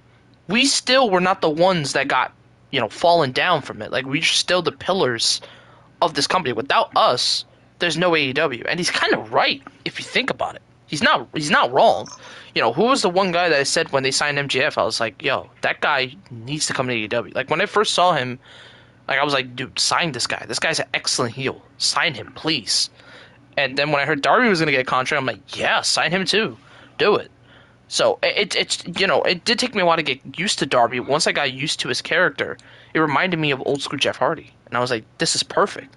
This is excellent. These two are the pillars. Like if you lose these two guys, then AEW loses a bit chunk. So whenever contracts and stuff comes up, I would recommend to keep those two dudes at all costs. Like even if you got to pay MJF a fuck ton of money, just do it because he is a guy that you don't want to lose. You don't want to lose Darby and MJF. You don't. You don't want to lose them. You don't. So MJF in that regard, speaking of the pillars of AEW, he's right. He's totally right. He's absolutely correct. So that I can agree on. So that's for sure. So you can continue on. Yeah, like I was saying, I think that, those 4, Sammy Guevara, Jungle Boy, MJF, and Darby Allin, are the 4 pillars of AEW. Mm-hmm. This feud has been probably one of my most anticipated wrestling matches of the night. Just because of the way it was built, the way MJF spoke about Darby Allin, the way Darby Allin spoke about MJF, both saying facts about each other. The fighting, the chemistry is there because they've fought many times in the independent scene before AEW. Yes. So I do not expect this to be a normal match. No. Meaning it could be my match of the night. Yeah. But to be honest, this is MJF's time to rise. It is time for MJF to ascend championship, gold, and material right now. This is the exact time to do that. That's correct. MJF for the past year has been doing great, but at the same time, every time he's had a big match, he's mostly just failed. The last match that I believe that he didn't fail was Sammy Guevara and what was the other one? Sammy Guevara and Cody Rhodes. The recent one loss that MJF had was against Chris Jericho. even though it did make sense for Jericho to win, because I don't think Jericho is ready to retire right now, Yeah. he still managed to defeat Jericho 3 times. We cannot forget about that. Yes. Might have been cheap in some people's eyes, but I mean, a win counts. A win is a win, bro. A win is a win. Yeah, a win is a win. But same with Darby. Actually, no. Darby has had a little bit more success than MJF. He's one of the first people in out of the 4 pillars to win the TNT title. Out of those That's 4. very true. Which Yeah. I was a little surprised because I've known MJF for a little longer than Darby Allin due to, MLW, and I've seen his work. He did win the tag team titles for a bit, but I can just tell from there he had championship material in his promos. He had big star potential. To me, MJF reminds me of one of great heels. Yes. Randy Orton, The Miz, Ric Flair, because of the style, the dressing part. Yeah. He is a mixture of greats. Yes, he is. Darby Allin, as I said before, and I think I'm the only one to have said this, and I'm sure you agree, Brian. Actually, no, you do agree. I do agree. I said that Darby Allin Young Jeff Hardy. is the Jeff Hardy of this era. Young Jeff Hardy. The Daredevil taking the stunts. Yes. I personally think that he's more crazier than Jeff Hardy. On some cases, he He's more can be. crazier. I agree. Yeah. No, in general, he's crazy. Yeah. He's crazier than Jeff Hardy. Yeah. But you see the world title picture. I see world title picture in his eyes, and a top star that he could be a better Jeff Hardy than Jeff Hardy ever was. Meaning, as far as the way that WWE treated Jeff Hardy's world title reigns, I feel like that they could elevate that. But and especially, he did have a great match with CM Punk, one of the sleeper matches of the night for sure. And it shows also that Darby Allin can wrestle too. Yeah. And after that match. But I think right now, he might have to take a little step back after this match, because I believe MJF is going to win this match. Yeah, no arguments there. I hate, I don't want any of these two guys losing because I love both of these two in many different ways. I agree. So, I love both of them too. But for this, MJF needs this win badly. So, MJF, he's got to win this one. Okay, moving on. Alright, we'll do this blood feud here. The next match, this is a match that I'm looking forward to because of the build. This has been my favorite build other than the main event that I've watched. CM Punk versus Eddie Kingston. Two guys that I respect with mic ability and wrestling ability. Eddie Kingston is a guy that I relate to Punk. He's real when he talks, he speaks facts, and he's a guy that can back it up. He's not a guy that fails you wrong. When he speaks on your name and he wants to kick your ass, he'll kick your ass. Win or lose. He is the heart and soul of AEW. He's the heart and soul of that locker room. He's the speaker of that locker room, that when something is wrong, he'll be real about it. He'll give you his real opinion. He'll call it out. He'll call it out. He won't be the pussy that says like, oh no, I kind of agree. No, he'll say like, no, that's a bad move. Don't do that. He'll call it out. So to have a guy like that, and to have a guy that also has a real voice, a veteran like CM Punk, is also amazing because these two can cut promos and can back it up. Those two can speak real facts, like real factual statements, and back it up. So when I heard these two were getting into a tussle and getting into a feud, I said, give me just 20 minutes of them doing promos and I'm happy. And what did Rampage give me? 15 to 20 minutes of them just cutting promos. And it was beautiful. Those two went at each other's necks. But it was worth every minute. It was worth every goddamn minute. Eddie Kingston will throw a shot. But then CM Punk will throw a shot. And then Eddie Kingston will go right back and enter a shot. And then Punk will go back. And they will just go back and forth and back and forth and back and forth until basically Eddie Kingston said, remember when I beat you at Full Gear? Go back to going away for 7 years, and then Punk headbutt him, and then the brawl, and then all of the madness, and everything just started collapsing. This is a blood feud that I want to see, and I'm intrigued by this match.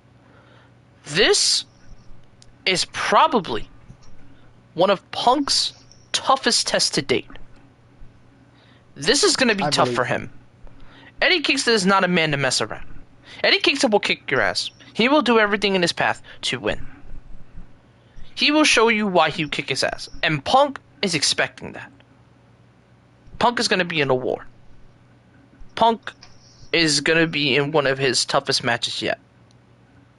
Yeah. But I'm so ready for it. Because Punk is undefeated. He hasn't lost. He's won all his matches. And he's been great. He's looked like old school Punk. He hasn't lost a step. Kingston has done his part as well. Yes, he might have taken a few losses here and there, but he's been mostly winning. Ever since he's shied away a bit from Moxley after the Eliminator tournament, he's been on a roll. He's won all his matches. He's done everything you need. Now, he's actually, I don't think, to be honestly, I don't think he's won a lot of his matches, but I think his matches have gotten better. Mm-hmm. I don't care about losing, though. I care about him losing, but I mean, he's lost in a good way. Yeah. He's basically he hasn't lost in under 10 minutes or so, even though he doesn't care how long the match is. No. He doesn't care. No. And now, this is the question that I have going into this match. Is Eddie Kingston the one to give Punk his first loss? Because Punk is undefeated. He hasn't lost. He won all his matches on Rampage. I believe he's, 7-0? 8-0? 8-0, 7-0? He even beat a new Bobby Fish. Yeah. So, is Kingston the one to dethrone Punk and give Punk his first loss? That's the question. That's the question in everyone's mind. Do you give it to a guy like Eddie Kingston and say, I'm the one who dethroned Punk? Or does Punk continue his rise of winning?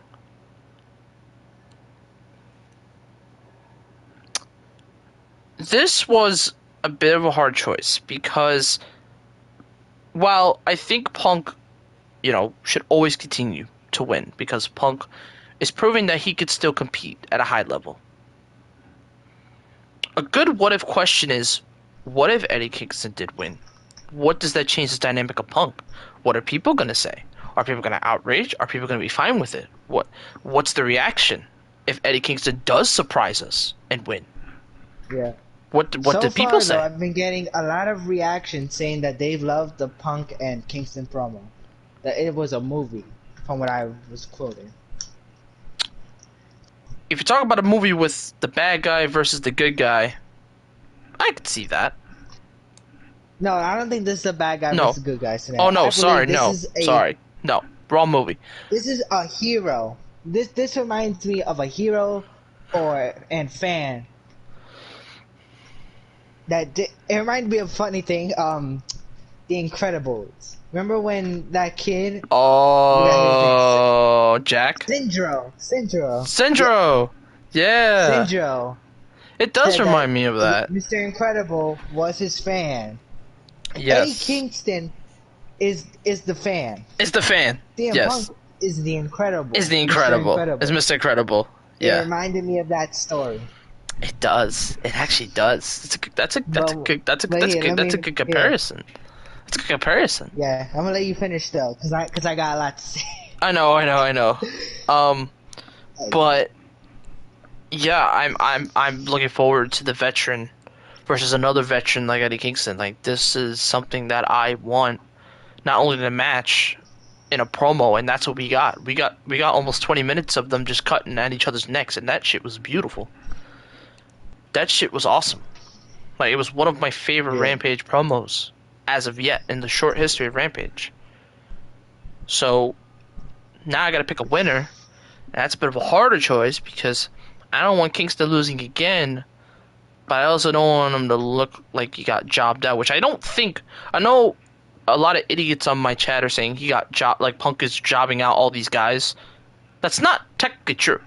He's actually helping a lot of the young talent. The guys that he's facing is helping out a lot of those guys. Like guys like Daniel Garcia, guys like Darby, guys like Bobby Fish, veterans. Like, he's helping them out even though he's winning.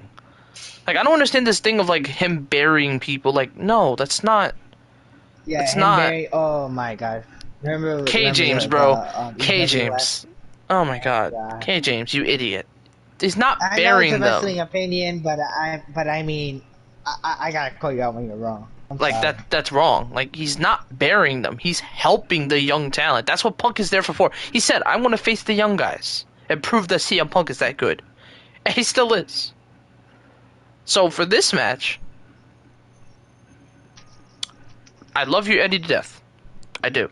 I truly love you. But tonight is not the night. Punk is winning. But Eddie Kingston is gonna give Punk his best fight. Like, he's gonna go the distance with Punk. Punk is Will gonna you have be a mad hard if time Eddie putting wins? down. Absolutely not. I will not be mad if we get a surprise win. I'll be more shocked than ever. And I'd be happy for Kingston. So if Kingston Yeah. win or lose, I'm happy for him. Punk win or lose, Yeah. I'm still happy for him. Yeah. It's time. Oh. Well, I guess it's my turn. Floor is yours. I have a lot to say here, ladies and gentlemen, and that is a lot of things. You have CM Punk and Eddie Kingston, two of the greatest talkers in pro wrestling today. Eddie Kingston, born in the streets of Yonkers, aka New York, Correct? New York City, our hometown, That's right. our city. You have CM Punk, born in Chicago, Illinois, a very tough city, even till this day. Very. Very tough. Both former stars at Ring of Honor, trained there. Not only trained there, but grew up in Ring of Honor. Yes. Which before CM Punk went to WWE. When I wished and I hoped that these two guys would get in the ring and be able to talk for, like Brian said, 20 to 15 minutes. Because to be honest, I can hear them talk. I want to hear the back and forth. I want to hear the facts. I want to hear the words of war. I want them to go at these each two. other's necks for 15, 20 minutes. That's what I wanted. For real. And last at Rampage, well, for me it was last night, but on Friday, they did that. They had a war of words. Not only are these two good in the ring, they are great with the mic. Yes. CM Punk, when CM Punk's prime mostly came out, was when he had the best in the world gimmick. The cult of personality. Yes. Eddie Kingston has had a up and down, but I think mostly when he shined was Impact Wrestling. It was also Evolve for me where he shined, and it was AEW where he shined. Yes. From talking about LAX to being in a singles run against CM Punk, the best in the world. This has potential to be probably match of the night or probably the most talked about match of the night. I think mostly the most talked about match of the night besides the AEW World Title. Yeah. Personally, not to overshadow the other matches. I think that not they at will all. be great. Yes. But I believe that this match will probably be the most talked about of the night. Yep. Eddie Kingston is a very big striker and brawler. CM Punk is mostly a striker, could be a brawler at times too. Now, let me go over a little bit of words that happened at Rampage. Oh, okay. You're gonna cut some lines of the promo. Okay. Go for it. Yep.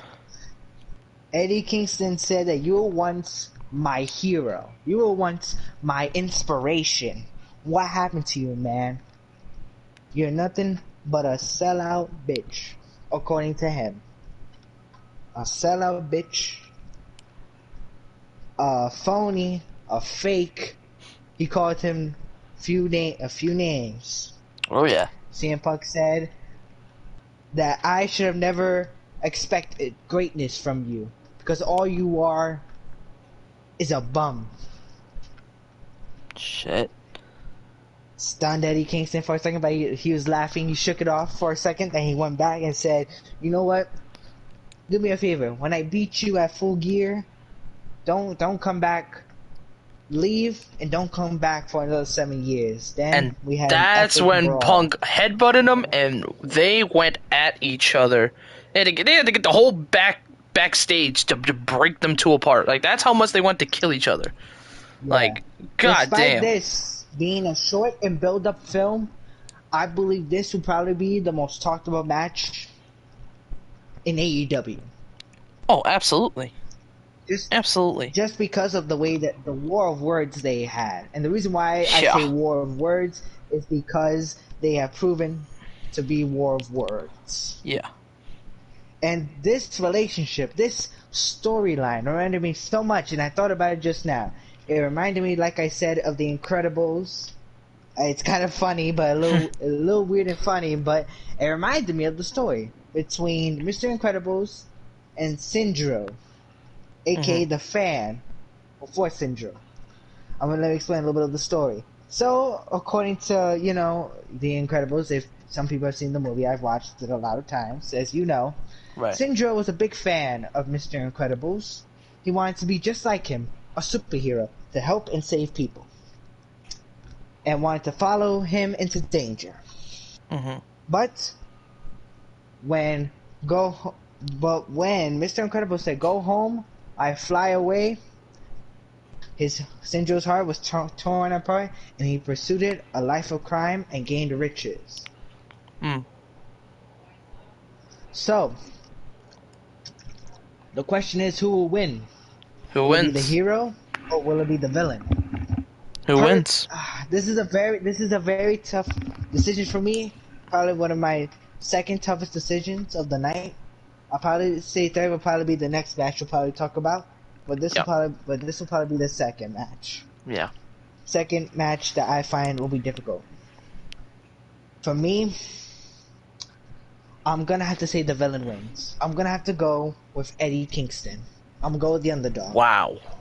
Okay. I believe Eddie Kingston will prove CM Punk wrong. And of course, I know CM Punk has been in AEW for a short amount of time, but after hearing this promo and how confident Eddie Kingston is, how both men are confident in general, but Very. mostly how Eddie Kingston is very confident that he wants to win or lose or whatever, he wants to beat up CM Punk. He wants to show him that he was wrong and that he doesn't care about greatness. That he can show him that he is more better than CM Punk ever thought he would be. I believe Eddie Kingston will win this match. Will I be upset if CM Punk wins? No. But to be honest, I think Eddie Kingston needs this win. He needs the opportunity. He needs to show mostly in this match why he is the heart and soul of AEW, of this very company. He needs to show that in this match.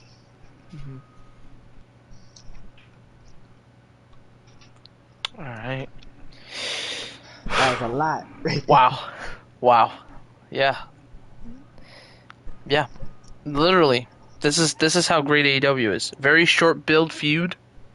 Honestly, probably a last second feud that no one expected. And lots to talk about. Good and talked about. Crazy, I know. Nuts. Alright. I don't know if this is going to be the co-main event, but I think it should be my co-main event. Bryan Danielson versus Miro for the AEW Championship Eliminator. Now, the AEW Eliminator has been going on for a little bit. Real quick though. Yeah. I will not be surprised if Punk and Eddie Kingston is the co-main event. Oh, true. I can see that. I can see that. Yeah. Anyway, yeah, I can see that. Alright, anyway. AEW Championship Eliminator. Bryan Danielson versus Miro. Oh, man. These two have very different paths of history, but they have history. So, starting off their history. Rusev, a.k.a. Miro. He started off as this big brute in NXT that didn't have really any direction, and it was kind of a weird barbarian kind of character. Then he finds his love of his life, Lana, who was randomly signed by WWE. It became this very annoying but also very good heel kind of talker or hype manager. Kind of like hype manager for Rusev. And Rusev goes on an absolute tear in NXT once he signs with Lana. He wins and wins and wins and wins. And finally, in the Royal Rumble, he gets called up, goes in the Royal Rumble. He survives a long time in the Royal Rumble. Then, unfortunately, gets eliminated. But then the next night, his statement is made. He wants the United States Championship. He wants to disrespect America. And a lot of the American guys, like Big Show, Mark Henry, didn't quite like that. So he started off with a Big Show feud, dominated Big Show. Then he went to Mark Henry, dominated Mark Henry. Had a mini feud with Jack Swagger, dominated Jack Swagger. And then finally, he has a mini feud and finally wins the U.S. title. Good start. But then he goes to a feud with John Cena. And at first, I was like, you know what, this is gonna help Rusev. Facing a guy like John Cena, when Cena has these feud with these new guys, it usually helps. But they gave Cena the win. And that kind of hurt me, because Rusev had a lot of momentum at that point. He had a lot of momentum, he had a lot going forward, he could have moved up to another division, but he lost. And unfortunately, after that match, it didn't go well for Rusev. He went into a terrible storyline with Summer Rae. They broke up him and Lana for some reason. Then they stopped the storyline because Lana and them actually get engaged randomly. They have to, fix everything. Then Lana and Rusev get back together, go into a program with Roman Reigns. Roman wins that feud. And it just kind of turns into a downward spiral for Rusev. And then Lana goes on her own. She does some wrestling things. Not the greatest. Then they go on SmackDown. They get drafted by SmackDown. Originally, Miro was supposed to, aka Rusev was supposed to fight with Shane McMahon. That never happens and goes into a tag team stuff with Aiden English, which finally Rusev gets a lot of momentum. He finally gets his momentum back. A lot of people want Rusev Day to win the titles. WWE fucks up, never gives him titles. Then Rusev goes back to Raw and fights AJ Styles in a one-on-one match. But then a terrible, terrible Bobby Lashley feud for months. Oh, God. Absolute months. And that's what wrung Miro out of the company. After that feud, Miro said, "I'm out of here." He got released. Probably his contract. The worst feud of all time. And they signed him to a 5-year extension at that point, which is crazy to think about. But they let him go of his contract, and he's finally free. The minute he goes to AEW, he teams up with Kip Sabian. Unfortunately, we haven't seen Kip Sabian, but actually Kip Sabian did get an update on where he is. He's progressing better. He's getting better so he can get back in the ring. He misses wrestling, so he hasn't forgot about it. He's been very quiet. But Sabian will be back, so keep an eye on Kip Sabian. But anyway, so Miro teams with Kip Sabian. They do a tag match. Not the greatest work for Miro, but then Miro gets better and better as he goes along. But then Miro said, "I'm tired of this tag team stuff. I want to go for championship gold." And then it becomes my favorite version. God's favorite champion. A goddess of champions. The Redeemer. The Redeemer. Redeems himself. Miro gets a new theme music and surprises the world and beats Darby Allin for the TNT title. Yes. And he held it for a pretty decent amount of time before losing it to Sammy Guevara. But he lost it to the right guy, because Sammy Guevara is a rising star. So And he so did deserve it. so then Miro goes into this doubt of doubting himself and why did I lose and what's causing all this? Why am I losing so much? Like he basically goes into his own doubt. Like he's basically depressed with himself. But then he gets the Yeah. golden opportunity. Now to Bryan Danielson's side. Bryan Danielson has been absolutely on fire after his great match with Kenny Omega. After that match, after a time limit draw, he has won all of his matches. He had a brutal match with Bobby Fish. Had a brutal match with Minoru Suzuki, which is one of my favorite like non-Rampage matches that I've ever watched. And he's just been on a roll. He's fought great talent. He even went on AEW Dark and beat the shit out of QT Marshall. Or actually not QT Marshall. Aaron Solo, which was pretty interesting. And he's just been on a roll. Bryan Danielson is one of the hottest wrestlers in the company. Like he's not Yeah. lost. He's been so good. Like he's not lost a step. He's still the man himself. He could get beat up, but he can fight back. It's pretty crazy. Yeah. So, and I had going into this eliminator, I had either him or Moxley winning this tournament. And unfortunately, Moxley, of course, had to go away due to mental health. But he was originally supposed to fight Bryan Danielson in the finals. But due to the last minute replacement, the perfect timing for Miro arises. A gift, I should say, from God. He gets an opportunity to fight Orange Cassidy, has a really good match with Cassidy, destroys Cassidy, and now it's Miro versus Bryan Danielson. Couldn't have booked it any better. Couldn't have booked it any better. This is a dream match. This is a match that could really benefit. You have the big, strong brute who could destroy anyone, and Miro, the Redeemer, God's favorite champion, versus a guy who could take a beating, pretty good. He can get destroyed, but will still get up, Bryan Danielson. And this is another hard one to pick. Because on one hand, Miro just lost the TNT title. For him to go right into a world title program with the winner of the main event is pretty big.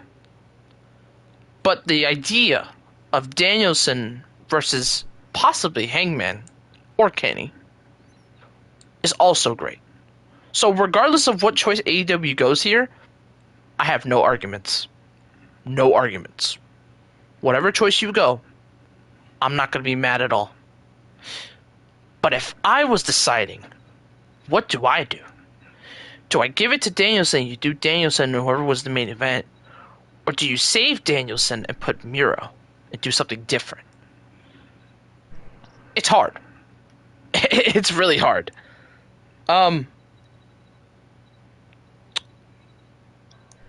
I'd love Miro to death, and I think Miro will get a world title opportunity. But right now, it's Bryan Danielson's time. It's Bryan Danielson's time.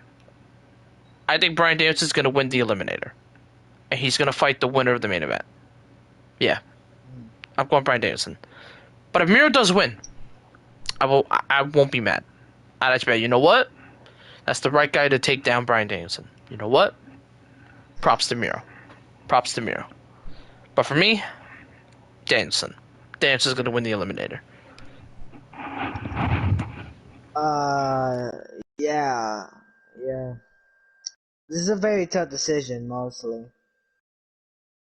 This was a little last minute, but at the same time, Miro definitely deserved, I think, to be put in this tournament. I thought he was going to be in it from the start, but he didn't make the cut. I was surprised. It's like, whoa, okay. But I'm going to have to say Daniel Bryan. Why not Daniel Bryan's on fire? You don't want to ruin that. But at the same time, you don't want Miro to lose again. So maybe Miro doesn't tap out. Maybe he passes out. Maybe he passes out. So it's not as bad because Bryan Danielson's a submission, or maybe Bryan gets like a lucky pin. Maybe he reverses like the game over and gets a lucky pin, so it's not as bad for Miro. Like maybe, I mean, you can go different ways here, but the key thing is Miro not tapping. That's the key thing here. We don't want Miro to tap because he's going to look a little bad doing it. You want him to lose in the right way. Maybe he pulls Eddie Kingston. Maybe he passes out. Remember, when Kingston and Bryan Danielson had a brutal match on Rampage, Kingston passed out. He gave him a middle finger and passed out. He didn't tap out. So maybe we do that. Because you don't want Miro to tap out that quickly, you know? So... Yeah. But I expect this match to be pretty crazy. Because there's two different styles, but it's styles that can mesh because both dudes can hit really hard. And one is a submission specialist. So that match is going to be pretty crazy. Yeah. Yeah, I'm going to have to say Daniel Bryan, but it's a very tough decision. It is. It is. It's very tough. Listen, I won't brag anyone if anyone says Miro. If anyone says Miro, I ain't gonna argue. I'll be like, you know what? Hey, I respect that. So really, it's a 50-50 choice, really, if you think about it.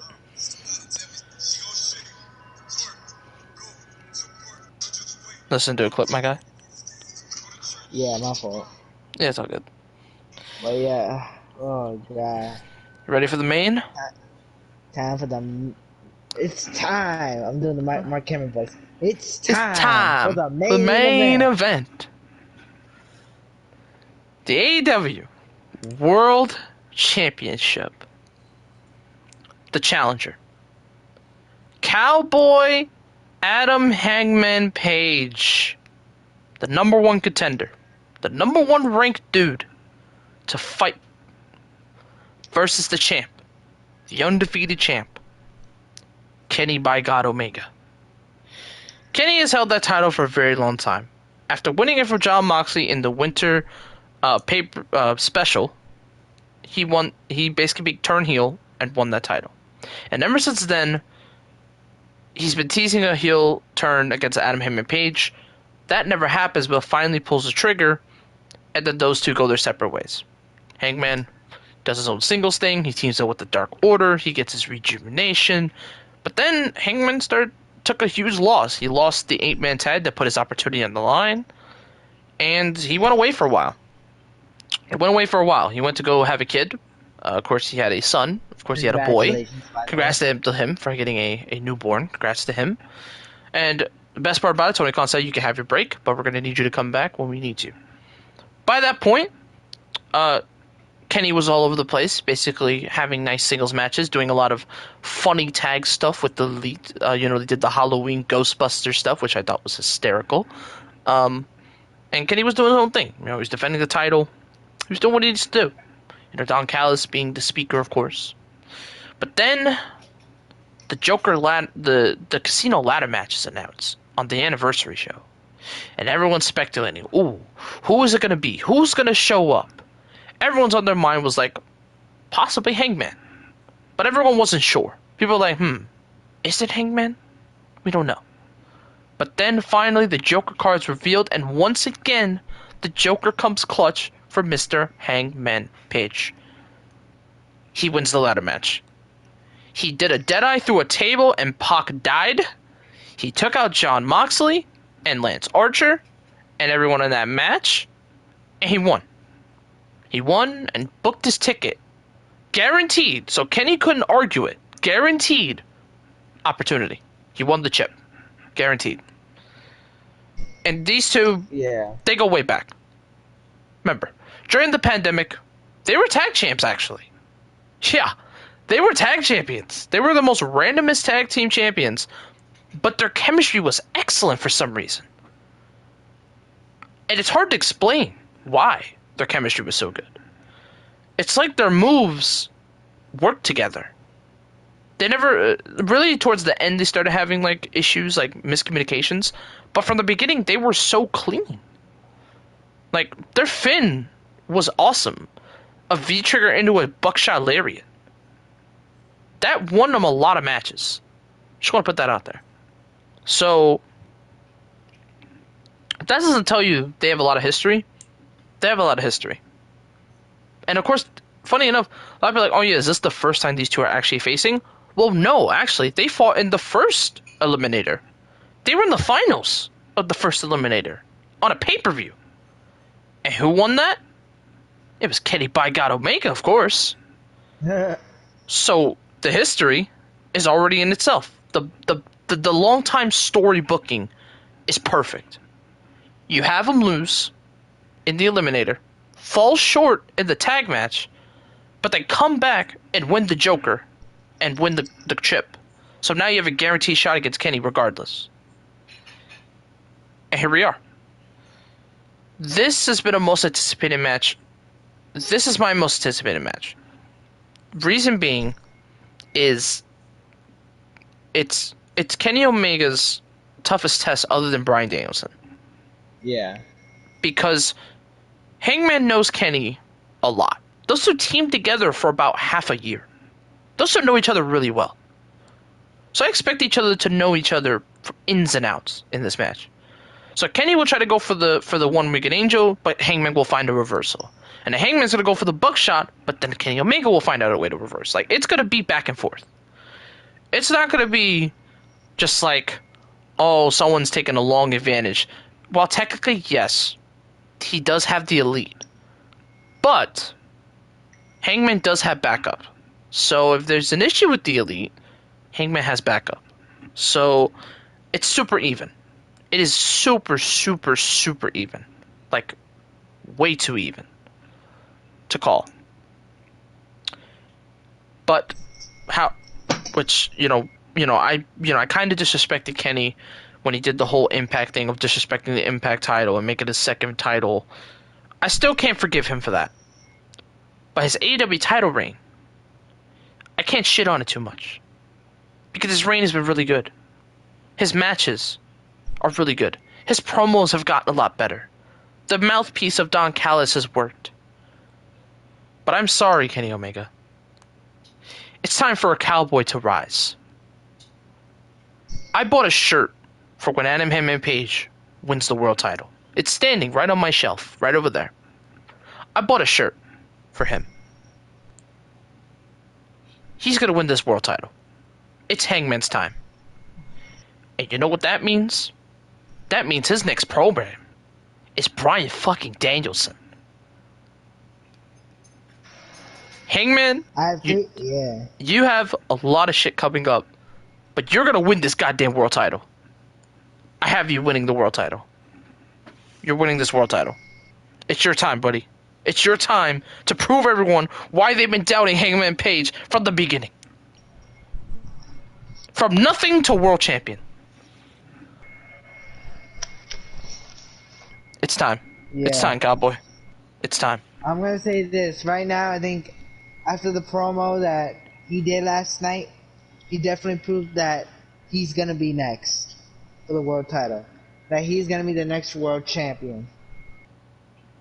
Kenny Omega had a great year as AEW world champion.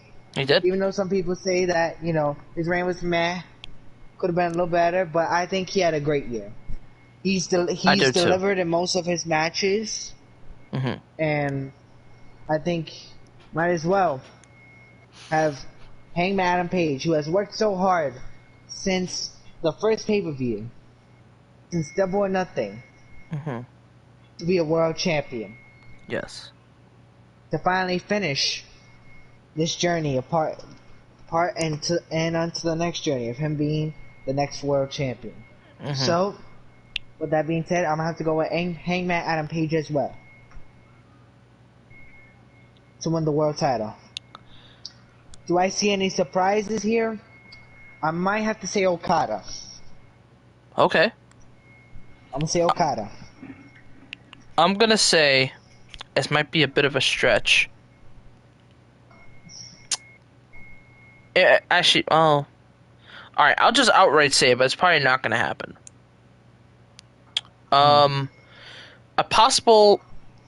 Actually, no, they're probably gonna save it. Yeah, I'll also say Okada. Actually, no, I'm gonna say someone from New Japan. I think someone from New Japan is gonna come over to challenge either Bryan Danielson or someone else. I'm gonna say Bryan Danielson because Bryan Danielson was teased after the Rocky Romero match that him and Okada is a possibility. and it's looking like Yeah. it's very likely. So with now Okada in the States, of course, it's a possibility we could see him. We could. Yeah. It might be a bit of a stretch because they're in different cities. But it's a possibility that we could at least see maybe a Titantron video saying of Okada's coming. Or something. You know? Something.